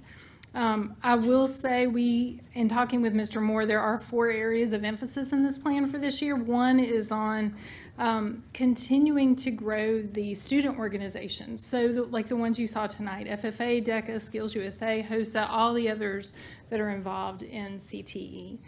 They also want to look to increase the numbers of certifications and credentials that are earned by students across the year, across the district. Also increasing work-based learning opportunities for students during high school and immediately following. So getting them involved in things like internships and group tours.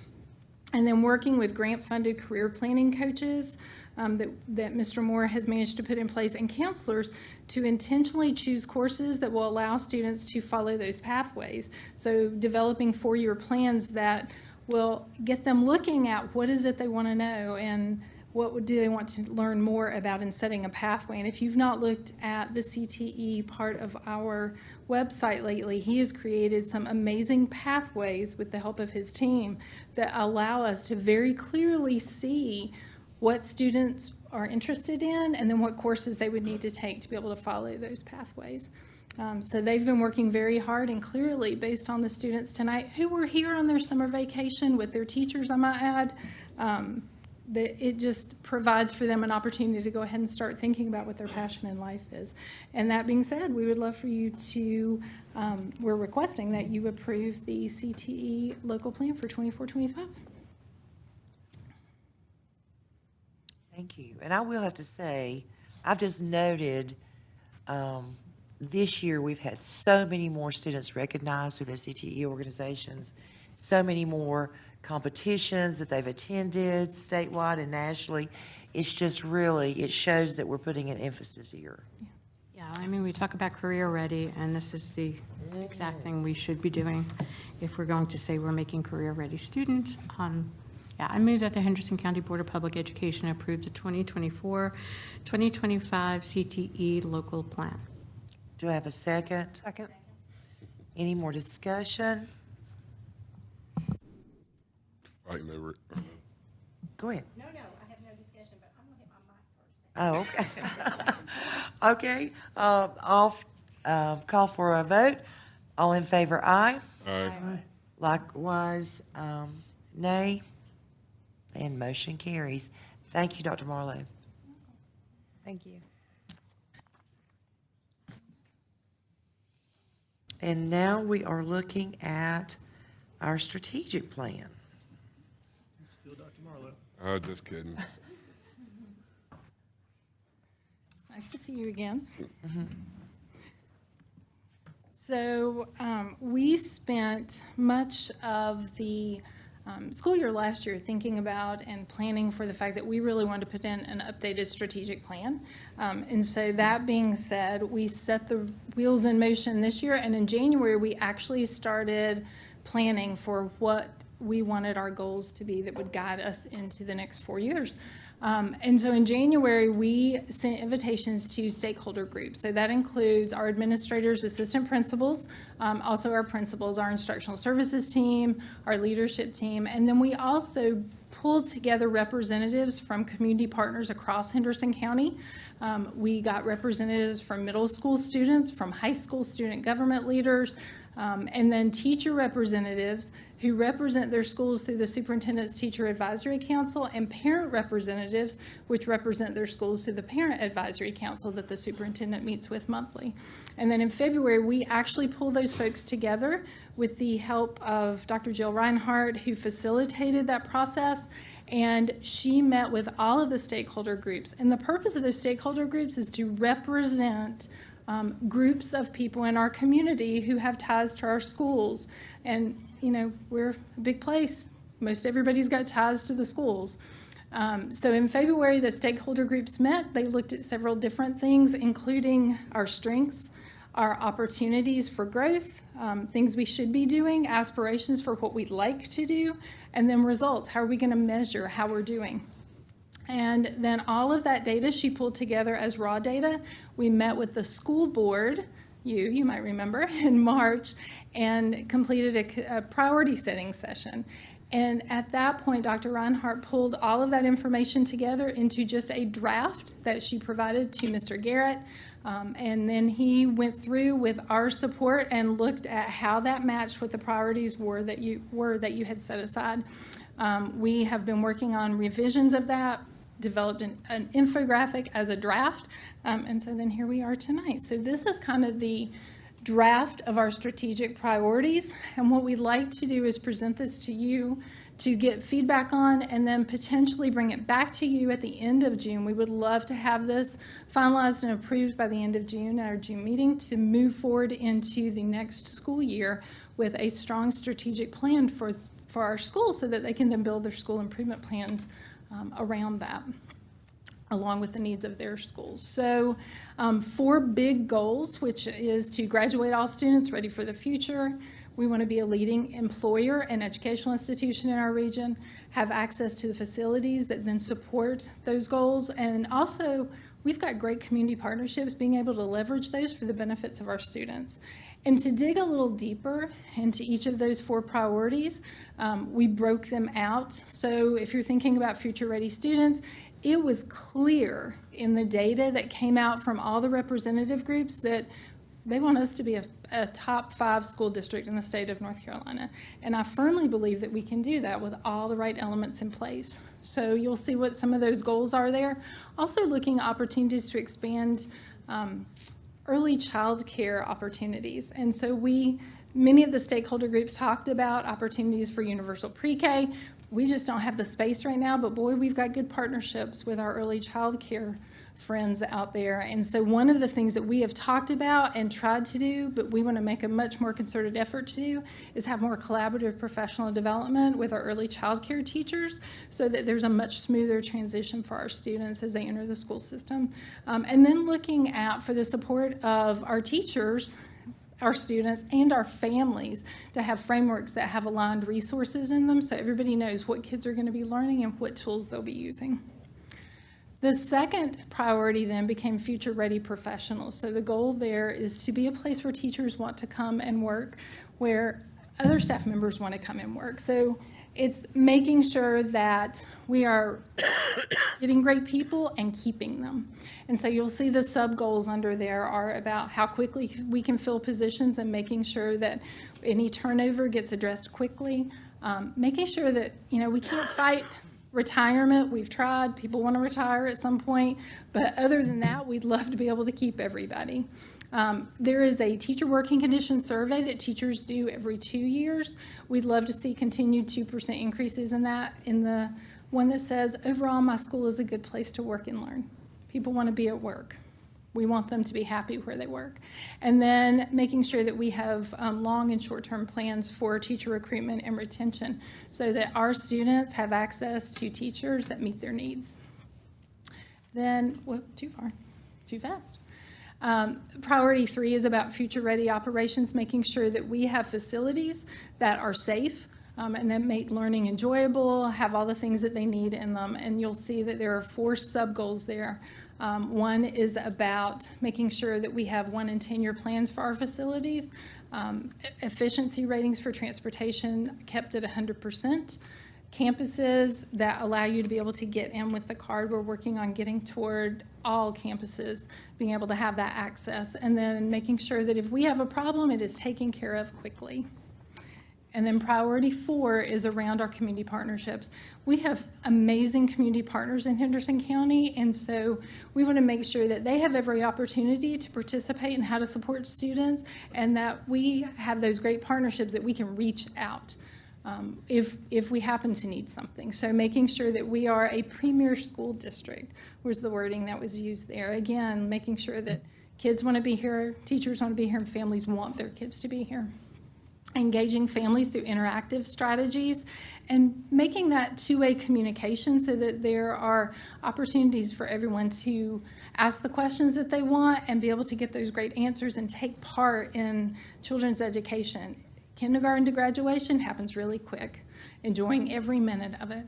And then making sure we strengthen the partnerships with our employers and institutions of higher education, so that the day our students cross that stage with a diploma in their hand, they know what their plan is.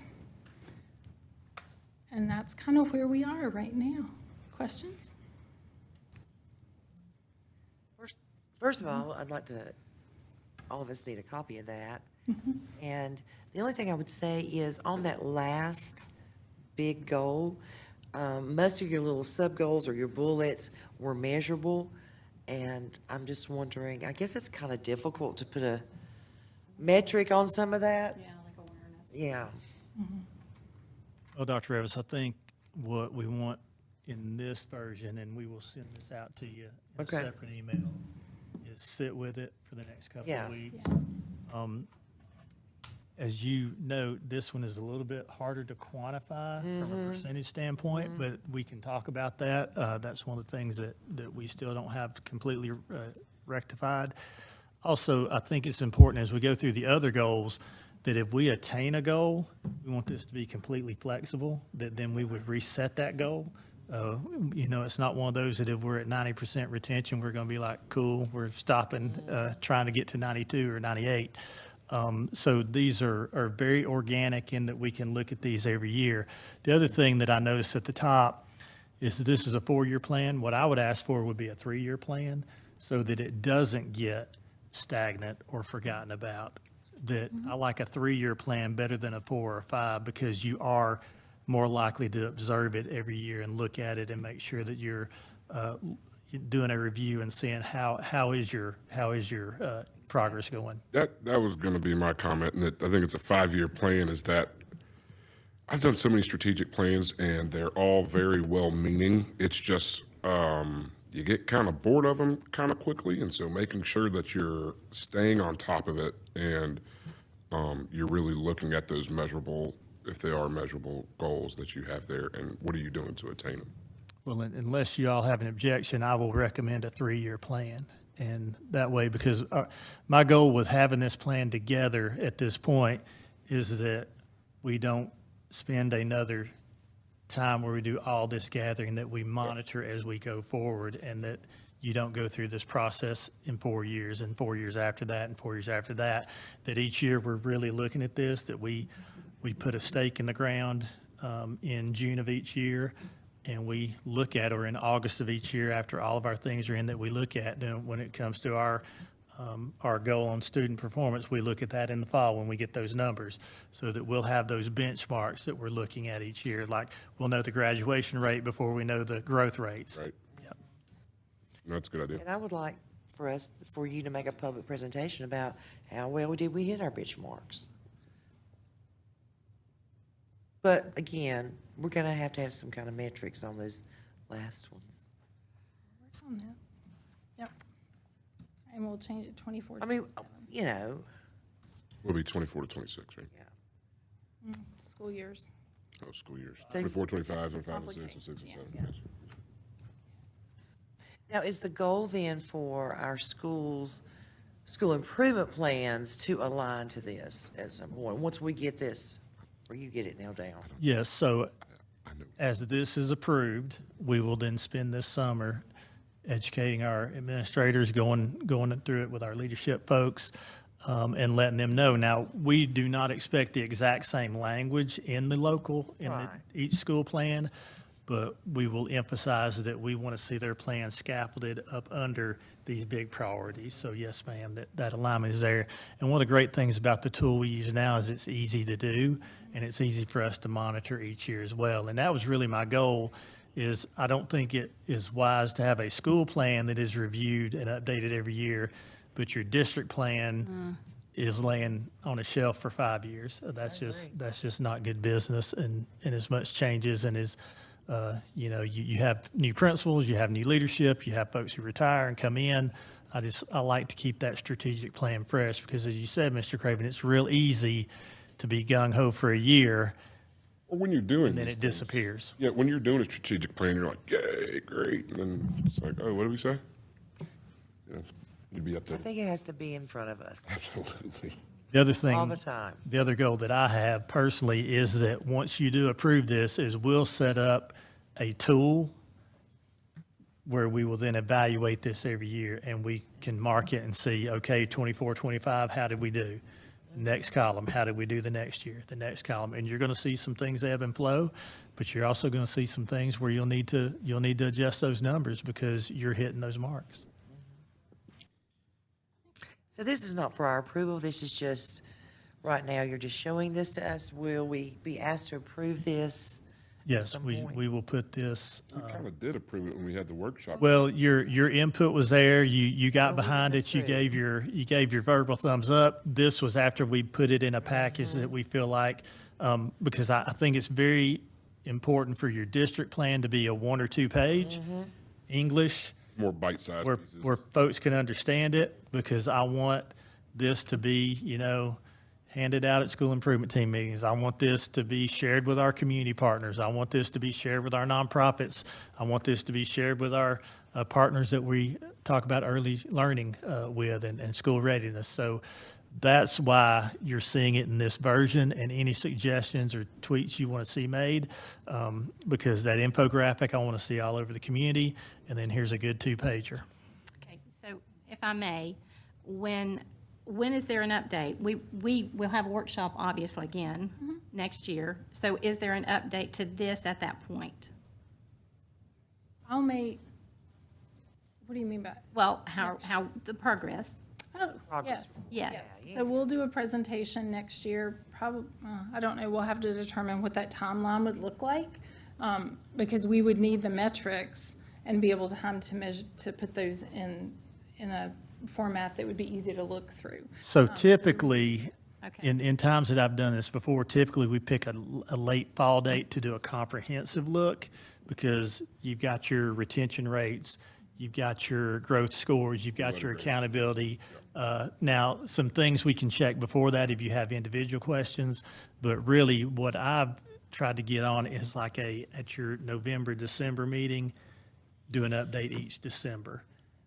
And then that gives you, again, the 6 months to make any tweaks and adjustments if you want to pass anything for the next school year. So if you want to go up or down on any numbers, if you need to go up or down on any numbers, you see that in December, and then you can spend the spring adjusting and setting those new goals or adjusting the goals that are already there, and then you would pass and approve those, and then we would have those ready for the next school year. So you'll go about 1.5 years on this approved one until we have enough metrics to really measure that first year. Quick question. I know that we've got the North Carolina Teacher Working Conditions Survey. It's pretty comprehensive, so you can gauge some of this information from that, and you've noted that in there. How do we get parent input? Used to, when we did our accreditation, we had parent surveys. What are we doing now? Or do we do anything to survey our parents comprehensively?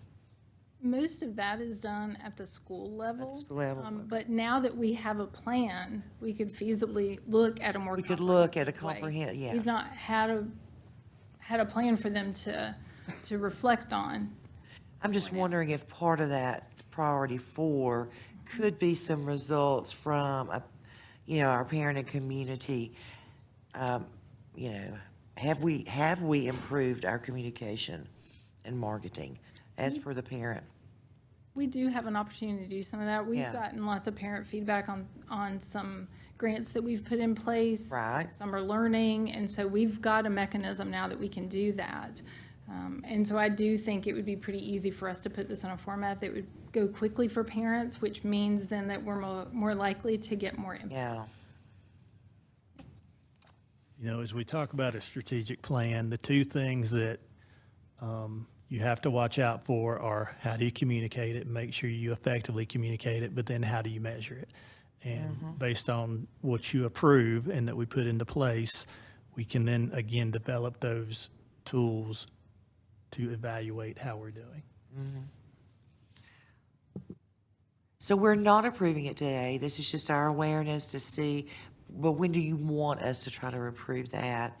And I would just like to ask you guys to look at trying to make those bullets there measurable in your last one. We can make those updates as well as moving it to a 3-year plan, and then we will get it sent out to you so that you'll have time to review it before Okay. the end of June. You want to try to, And I would love to have it, Want us to if approve you it in feel June? comfortable approving it in June, because we do have our flex calendar schools. And I That's would right. like for them to be under this from the get-go, so they'll start in July.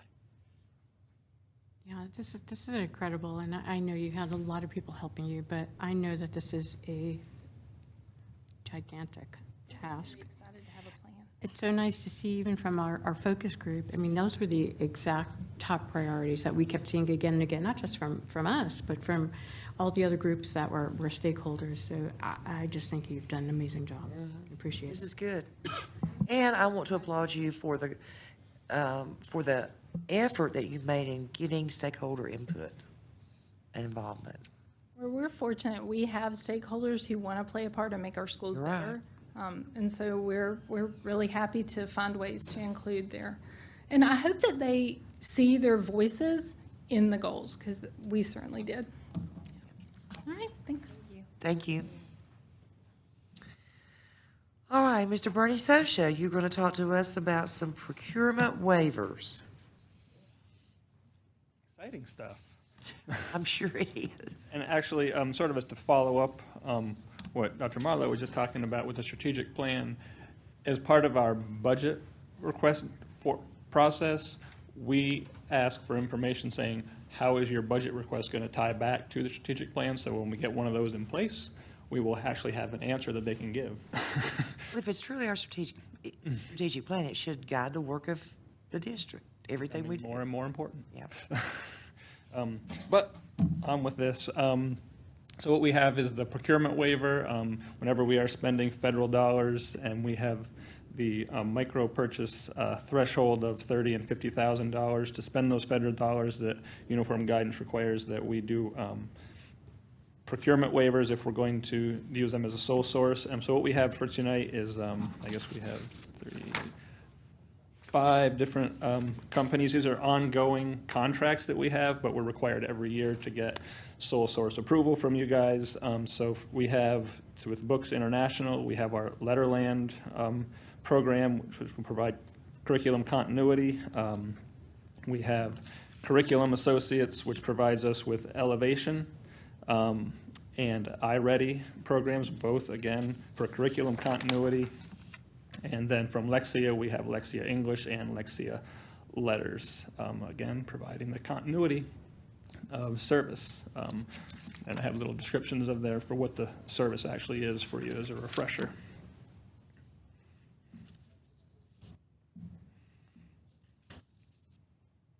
And for most of these, we're using Title I and our Title III, which is language acquisition or language intervention, excuse me. And if we can, we will use any remaining ESSER dollars that they will allow us to do as well. Okay, I'll take a motion. Move that the Henderson County Board of Public Education approves the vendors listed as vendors under the sole source exemption guidelines through the 2024-2025 fiscal year. Is there a second? Okay. Discussion, questions?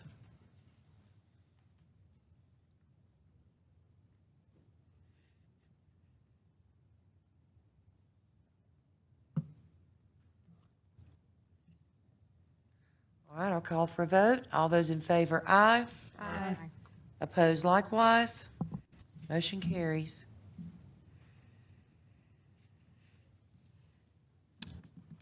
All right, now we have a contract. This is our annual contract with Mountain Professionals, providing driver's education services. And this is a state-funded program, and based on what we know so far, we get about $240,000 that will go towards that contract for next year. There are no changes from the current year into next year in the contract. Who writes this contract? This contract was a work of Mountain Professionals and Mr. Caldwell. So may I ask if we're, and this is not for the, are we caught up? Are we where we should be as Mr. far as Caldwell's training? not there anymore, right? He is No, not. he is not. It's not. He is not. Now, you had some concerns last year that I took to him. He alleviated those throughout the year. I've I heard have not- nothing but good things from that point on. I have had 0 calls. I don't know that we've had mean, nothing concerning has come to my office regarding their performance this year. They know, and they were told last year, and they're well aware that their performance needs to be stellar in order to maintain this contract. And they want to maintain this contract.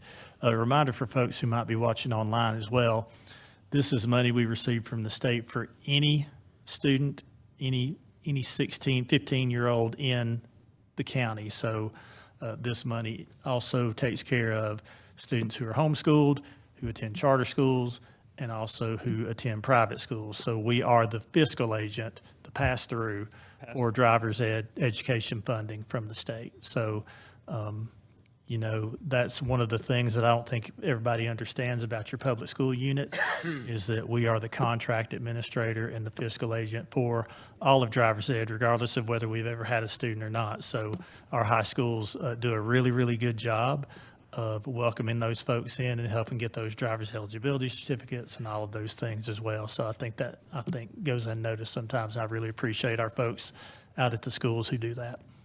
I got a couple things. Number one, this agreement is for 1 year, ending June 30th, 2025, but it can be renewed for 3. I would keep it at a year, always. Agree. On this contract. And I think you made that clear last year, sir. So- Yeah, I'm just saying. And I agree with that. I agree with that on this I don't contract. like having it for 3 years. But number 5 is a little interesting, monitoring instruction. Who do we authorize as a representative of the board to monitor at reasonable times and places instruction given in each vehicle? Have we ever? Are you volunteering? Sure, I'll go. Heck, I know half the drivers, if not more of them. So our high school principals and administration They're the do a ones lot that of are- that because they're very familiar with these instructors, because all of them that I know of are former employees of ours. educators and employers, and have been long time. And they typically drive the most kids in the same feeder zones. Sure.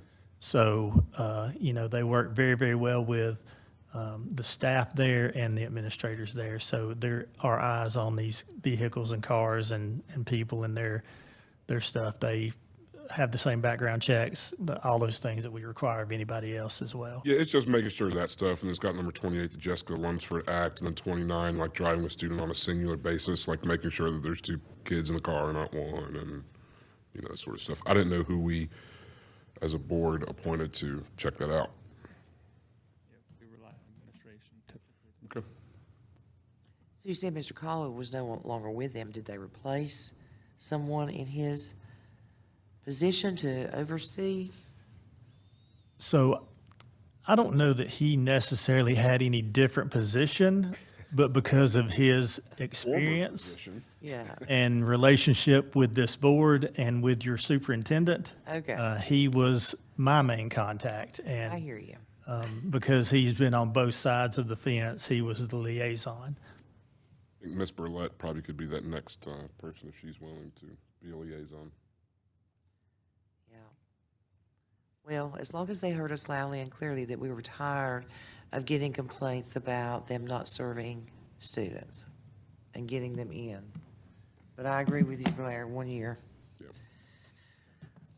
Well, I move that the Henderson County Board of Public Education approve execution of the contract with the listed vendor as presented for. Yeah, that's, I was gonna get there, for the 24-25 school year. Second. Any more discussion? All those in favor, aye. Aye. Opposed likewise. Thank you, Bernie. Motion carries. All right, Mr. Superintendent, discussion on our August regular business meeting date. So at this time, your August meeting date is also the first day of school, which we hit upon in the current school year as well.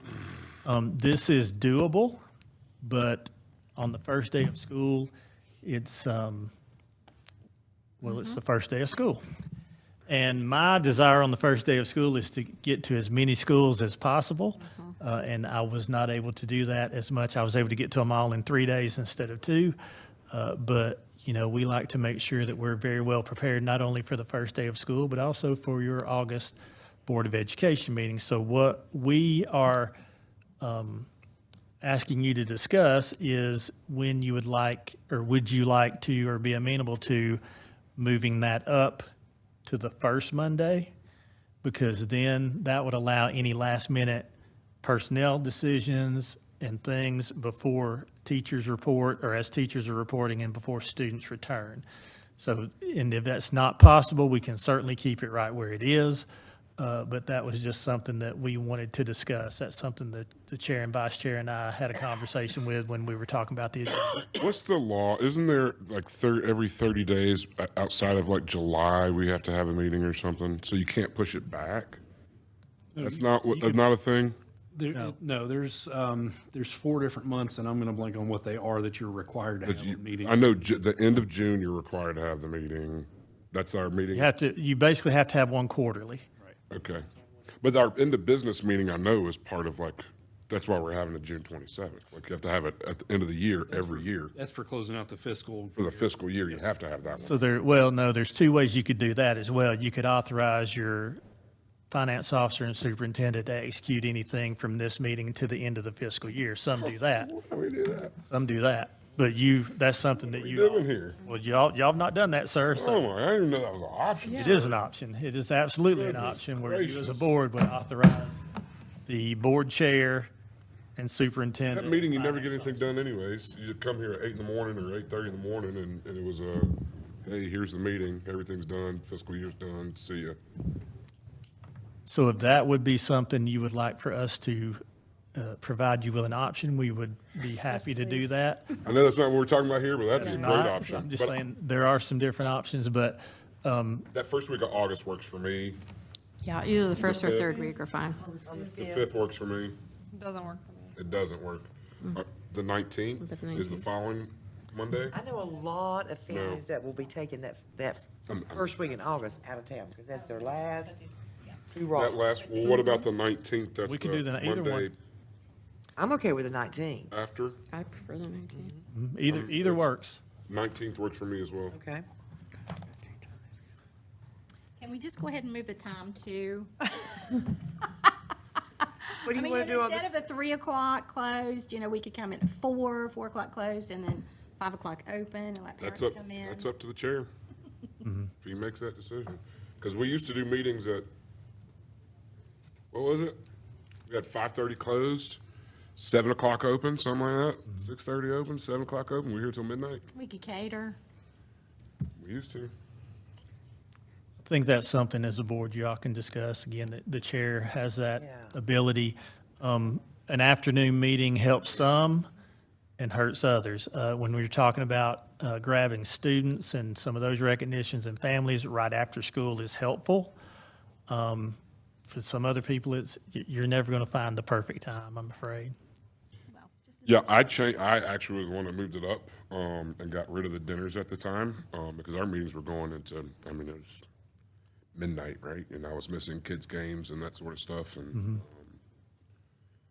but yeah, the chair, Jay or Mr. Egoff, when he gets back, can certainly make that decision if he wants to change it. We'll just table it. But for today's discussion, what I'm specifically wanted to talk about was just that August meeting. So August 19th, not August 12th. Okay. Is that what we just, do we have to Yes. vote on that, or do we have to do I don't think anything? we're voting, I think we're just agreeing. I think that works out better. I Is didn't, that Are we on the 19th or on the 12th? 19. 19th? Yeah, okay, got it. Do we don't have to vote on it, do we? No, okay. We just are agreeing to that. Yeah, because we just have to post it 2 days or whatever it is before for we the have to- public, that's it. Yeah, 48 hours. All right, and then the next item is a discussion from the Joint Facilities Committee meeting update. Blair, Oh, I'm sorry. Yes, ma'am? you want to talk about that? Ooh, I don't know. Well, we didn't talk about Berkeley at all in that meeting. No, we didn't talk about Berkeley at all. We talked about Mountain Home Fire. Yeah. Potentially wanting to take a piece of Rugby Middle School property to build a firehouse there. I think from what I saw from the folks that were in that joint facility meeting, I'm not sure anybody's really too keen on that, but they are going to be coming to speak to us in 2 weeks or whenever the 27th is, to really explain what they're looking from us. So, yeah, we'll go from there. What else are we talking about? Trying to look at my notes. There was updates on the MRTS. Yep. Well, Projects already in place. Also updates on what we were planning for next year. Also, the bus garage was yeah, so we were talking about the bus garage a lot, and, that's something that I really would like to see on the calendar at some point that we go and visit, because I know a couple board members have not seen it. I think maybe you have or something. I don't know. And we had discussed potentially, well, I guess we can get there later, but Mountain Home moving to that location if we ever got a bus garage that would suit our buses now. Say we built it, wherever we built it, they could move their operations to that facility. We could move the bus garage to Carriage Park. That'd be great. So really, we talked about not much. That actually got done. Well, the only thing we talked about was predominantly about the Rugby property and Mountain Fire.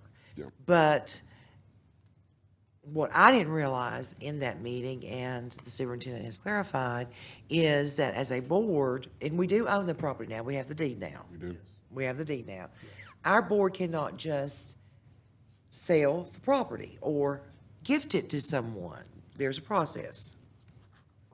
Yes, and you got the perfect attorney here to explain that very quickly. Process is, To sell a piece of school property? yeah.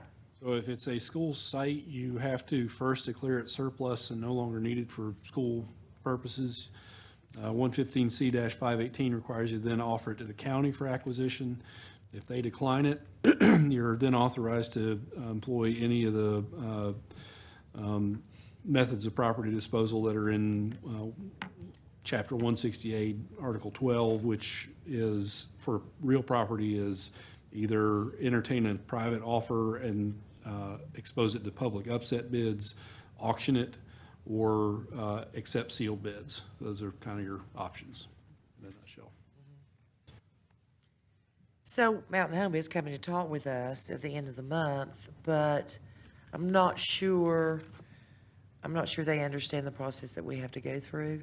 Do they understand that? So let me add, if you're talking about disposition two, because again, all of the methods of disposition in Chapter 168, Article 12 are available to you. There are ways to dispose of property to a volunteer fire department that are a little bit different and looser than a public upset bid process. So that is something you could possibly entertain with them. Or you just carve it out, you give it to the county, then the county gives it to them. How much land are we talking about? I think it was like 4 acres-ish. The building was 80 foot by 80 by 80. 80 by 80. It's not small. And we received, I think, an email with a topographical map and a red square slapped on it of what it would look like. So I'm interested to see what Mountain Home actually shows us in 2 weeks or 3 weeks. But the bigger thing, we need to get on this bus garage. Right. We need to get a bus garage. We need a bus garage. And then the next thing, and I know we didn't talk about this, but it kind of fits, is that the only deed that we don't have that is not encumbered by a note or a loan, and right now Mills River and Hillendale will be paid off next year, right? So we can get those deeds next year, is Sugarloaf Elementary. We never owned that land. We don't own that school. Correct. You never had that property. That's something I think the Joint Facility Committee should That is interesting. talk about at some point in time, right? Yeah.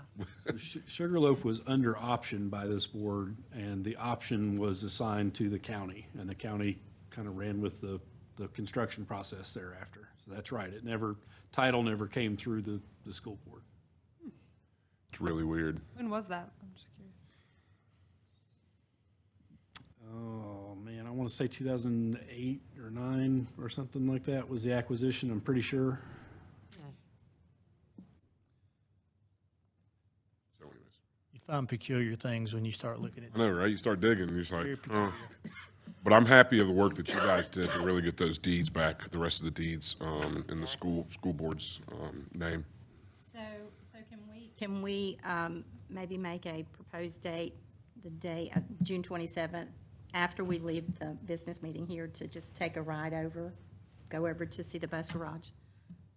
Yeah, we can arrange that. That'd be a great School time. bus is the only way. On a school bus. Yeah, I won't go. Activity bus. We can have an activity bus for that purpose. No, thank you. I can, We have vans. We also have Probably on the vans. marketplace for you. All this park out there. yeah, well, true. That's a good idea. Yeah. And one of the things that I had mentioned in a work session or a meeting or whatever, we need to look at the deed to Rugby, which we now have looked at.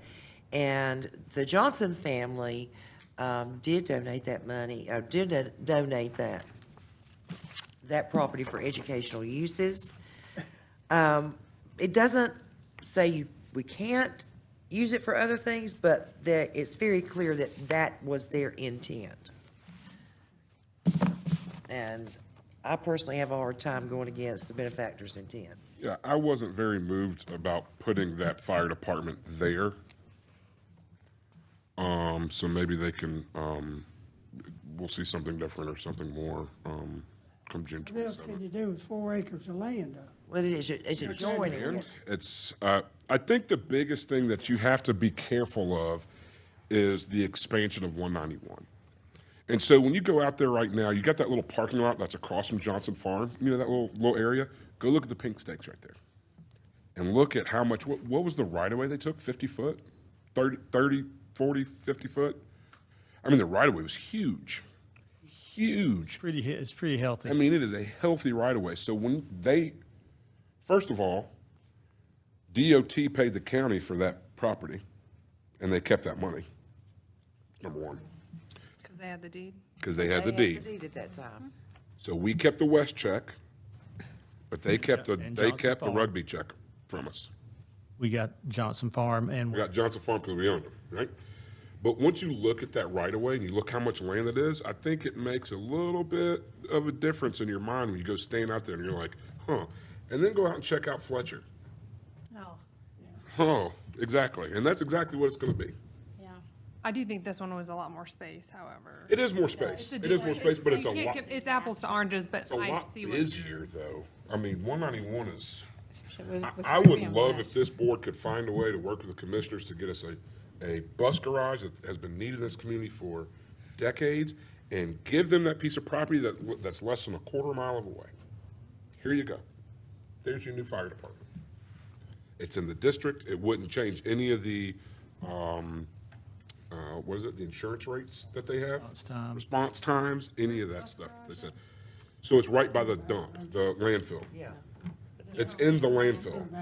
Okay, maybe I was. The thinking it landfill was the bus garage was there first, I think, originally, and then the landfill moved in. Essentially, and they So just, it's been there a long, long time. you'll see, the distance is literally a quarter mile, maybe a half mile. Well, the only thing is the congestion that happens sometimes on Saturday. I mean, that traffic gets backed true. up. And, Yeah. and so it would slow down any response time if you're coming, if they're turning left out of that road. So think it this- could be a little bit of a issue. The same thing can be said if they're letting kids out of school or if you're dealing. getting to school. I mean, 191 in the morning is a disaster, right? Like, We're fixing that with the. we are, well, we're not construction. fixing it, DOT is. Just In like the case something goes interstate's wrong. being fixed. Well, so I think there's a lot of different moving parts there that, Well, and you'll have the opportunity to hear from Mountain Home. yep. I think it'll your June be, meeting. I think it'll be appropriate for us to have that discussion. Yep. And I think we shouldn't close the door in our minds until Right. we talk to them and consider all things. So I think, thank you for setting that up. Okay, so now we are down. Is everybody still hanging in there? We need to take a break? No, you got about 5 minutes, right? This Okay. is the quick part. All right. Don't lose momentum. Don't stop now. Show us some pictures. We're to the short road. Tell us about our budget amendment, and then he can send us home. Okay, so for our capital update this month, I'm going to start with our one big project that is from the school system side, which is the HVAC installations at East Henderson, North Henderson, West Henderson gymnasiums. At our last board meeting, contracts were awarded to Cooper Construction for East and North, and then Bolton Construction for West Henderson. A couple of weeks ago, we had our pre-construction meetings with both of those groups, and so now we're just waiting for construction to begin. I believe Bolton started mobilizing at West last week, and Cooper may have started at North and East today, getting equipment delivered and getting ready to begin work. So that's exciting work, and we'll look forward to giving you some updates at our August meeting. Then as we look at MRTS projects that again run through the county, the HVAC replacement at Atkinson, the pre-construction meeting for that project was June 4th. And so now we're just waiting for construction to begin on that project. The roof replacement at Flat Rock, North Henderson, and West Henderson has all been completed at this time. The HVAC controls upgrades continue to be in progress, but we're on the short stretch there. I believe we're about 90% completed on that project. And then the two big ones, Upward and West Henderson. Again, at Upward, the secure entry has been done for some time, but now work is continuing in the cafeteria and really in the front parking lot area as well. And then for West Henderson, the new front office and building connections as part of that security project, that work is in progress. So some pictures to look at from Upward first. Again, each month it's just amazing the work that has been done from one board meeting to the next. And so looking at the outside, definitely see that space taking shape, and then inside the work continues there to where by, again, all signs point hopefully by first day of school, having that cafeteria expansion project done, really almost doubling the size there for that school. As we look out front, that front parking lot is definitely looking different as they've come in. I believe they took that parking lot over around the 1st of May and started taking up the old pavement and preparing for a new layout there. So moving very quickly on that part of the project. As we transition to West Henderson, here are some pictures of what's called Area A. This will be the new front office area. So the site work is kind of, in terms of the ground, has pretty much completed, where now they've poured footers, and we'll get ready to start really moving vertical on that part of the project. Then moving inside the current office area space that's been reconfigured. Drywall work has been completed, so it won't be long before new flooring goes down and those walls get painted. So, any questions? All right. Thank you, Mr. Taylor. You're very welcome. Mr. Sosha, financial statements. All right, we are nearing the end of the year. And so what we have through May 31st for you guys this evening, revenues are totaling $36,575,000, and expenditures have reached $30,526,000. And there's a note in here, the remaining gap in the funding there is going to go, about half of that's going to go to the local supplement that we pay out in June, and the other half is our normal month of operations, and then the subsequent transfer to school nutrition for the CEP program. And we are narrowing in right there on that original budgeted target of $2 million of fund balance this year. Okay. That's even worse. Because you add in school nutrition and CEP with, what is the total amount you expect to come from fund balance prior to this budget being enacted? So we got $5 million sitting in there now. Do you expect that number to stay the same based on your calculations right Yes, that's where we expect to end up, a little over $5 million. Before the supplement? No, after everything gets paid out in June, we still hope to have 5.1, maybe even 5.2 million in fund balance.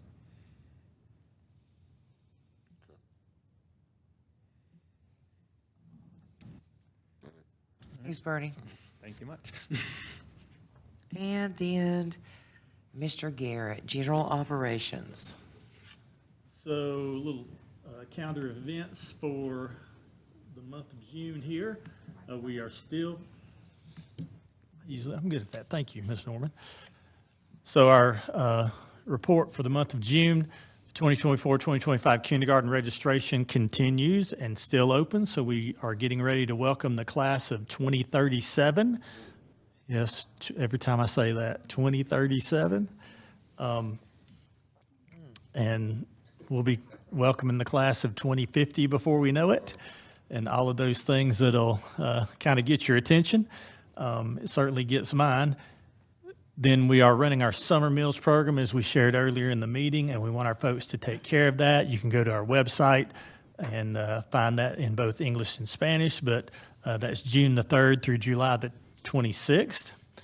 June 3rd through the 13th, right now going on is our summer learning for grades 6 through 12, our career accelerator for the rising 10th and 11th graders, and our summer bridge for our rising 6th and 9th graders. And I want to just expand on that just a tad. That summer bridge is really good to help our folks have a better footing the day that they start school and the day that everybody else gets there. So the 6th graders get a chance to roam the buildings and learn the ways of the world before the 7th and 8th graders, veterans, get in the building. And the same thing for our 9th graders before the 10th, 11th, and 12th graders. And I started doing this as a principal years ago, and I know you've done it here for many years. It is so helpful that when you get off the bus that first day that you at least know where to go. And you learn that with all the other folks who don't know their way around before everybody else gets there. So really proud of our folks for doing that. We have summer learning in grades K-5 and our Read to Achieve camps in grades 2 and 3. That'll take place through June the 20th. June the 27th is when we have our special call business meeting to take care of our financial end-of-year fiscal year affairs there and a couple of other items that we've mentioned. First day of school for students on the flex calendar is July the 11th. So July the 11th, July the 29th is when our administrator in service will be, and we would invite you to come at 12 o'clock and have lunch with us. We're doing it at Blue Ridge Community College. So again, that's July the 29th. Come and have lunch with us at 12. Typically, we've done the legal update, but what we're doing this year, because we're doing one day, is do more of the meat and potatoes that we need to with our folks internally, and then we'll be doing legal updates at our principal meetings throughout the year, because a lot of times those don't come out in nice, easy chunks, especially when your General Assembly does not finish in June, and they continue to expand into the new, not only fiscal year, but the school year. So we'll work with Campbell Shatley to do those updates. Now, you usually try to have Campbell and Shatley work with the school board to get some of our renewal. Yes, ma'am. We're absolutely, we try to do those trainings sometime mid-year. Okay. And this year especially, you'll have some new members joining. So we will probably look to do that in January to make sure that those newly elected, newly and duly sworn in members have that opportunity as well. And that also goes to those training hours that you need to get as part of your qualifications. But again, that in-service day, 12 o'clock, come join us for lunch at Blue Ridge Community College. And then the first day of school for students on traditional and early college calendar is August the 12th. So thank you for your consideration on the August 12th regular meeting and moving that to the 19th, because that will allow me to see how many schools I can get to. I think my record is 13, and I'll see if I can beat that. Thank you. And that's my report, and certainly appreciate you allowing me to share that. Thank you for the good school year, Mr. Garrett. Take a motion to adjourn. Make a motion to adjourn. Second. All those in favor, aye. Likewise. Nay.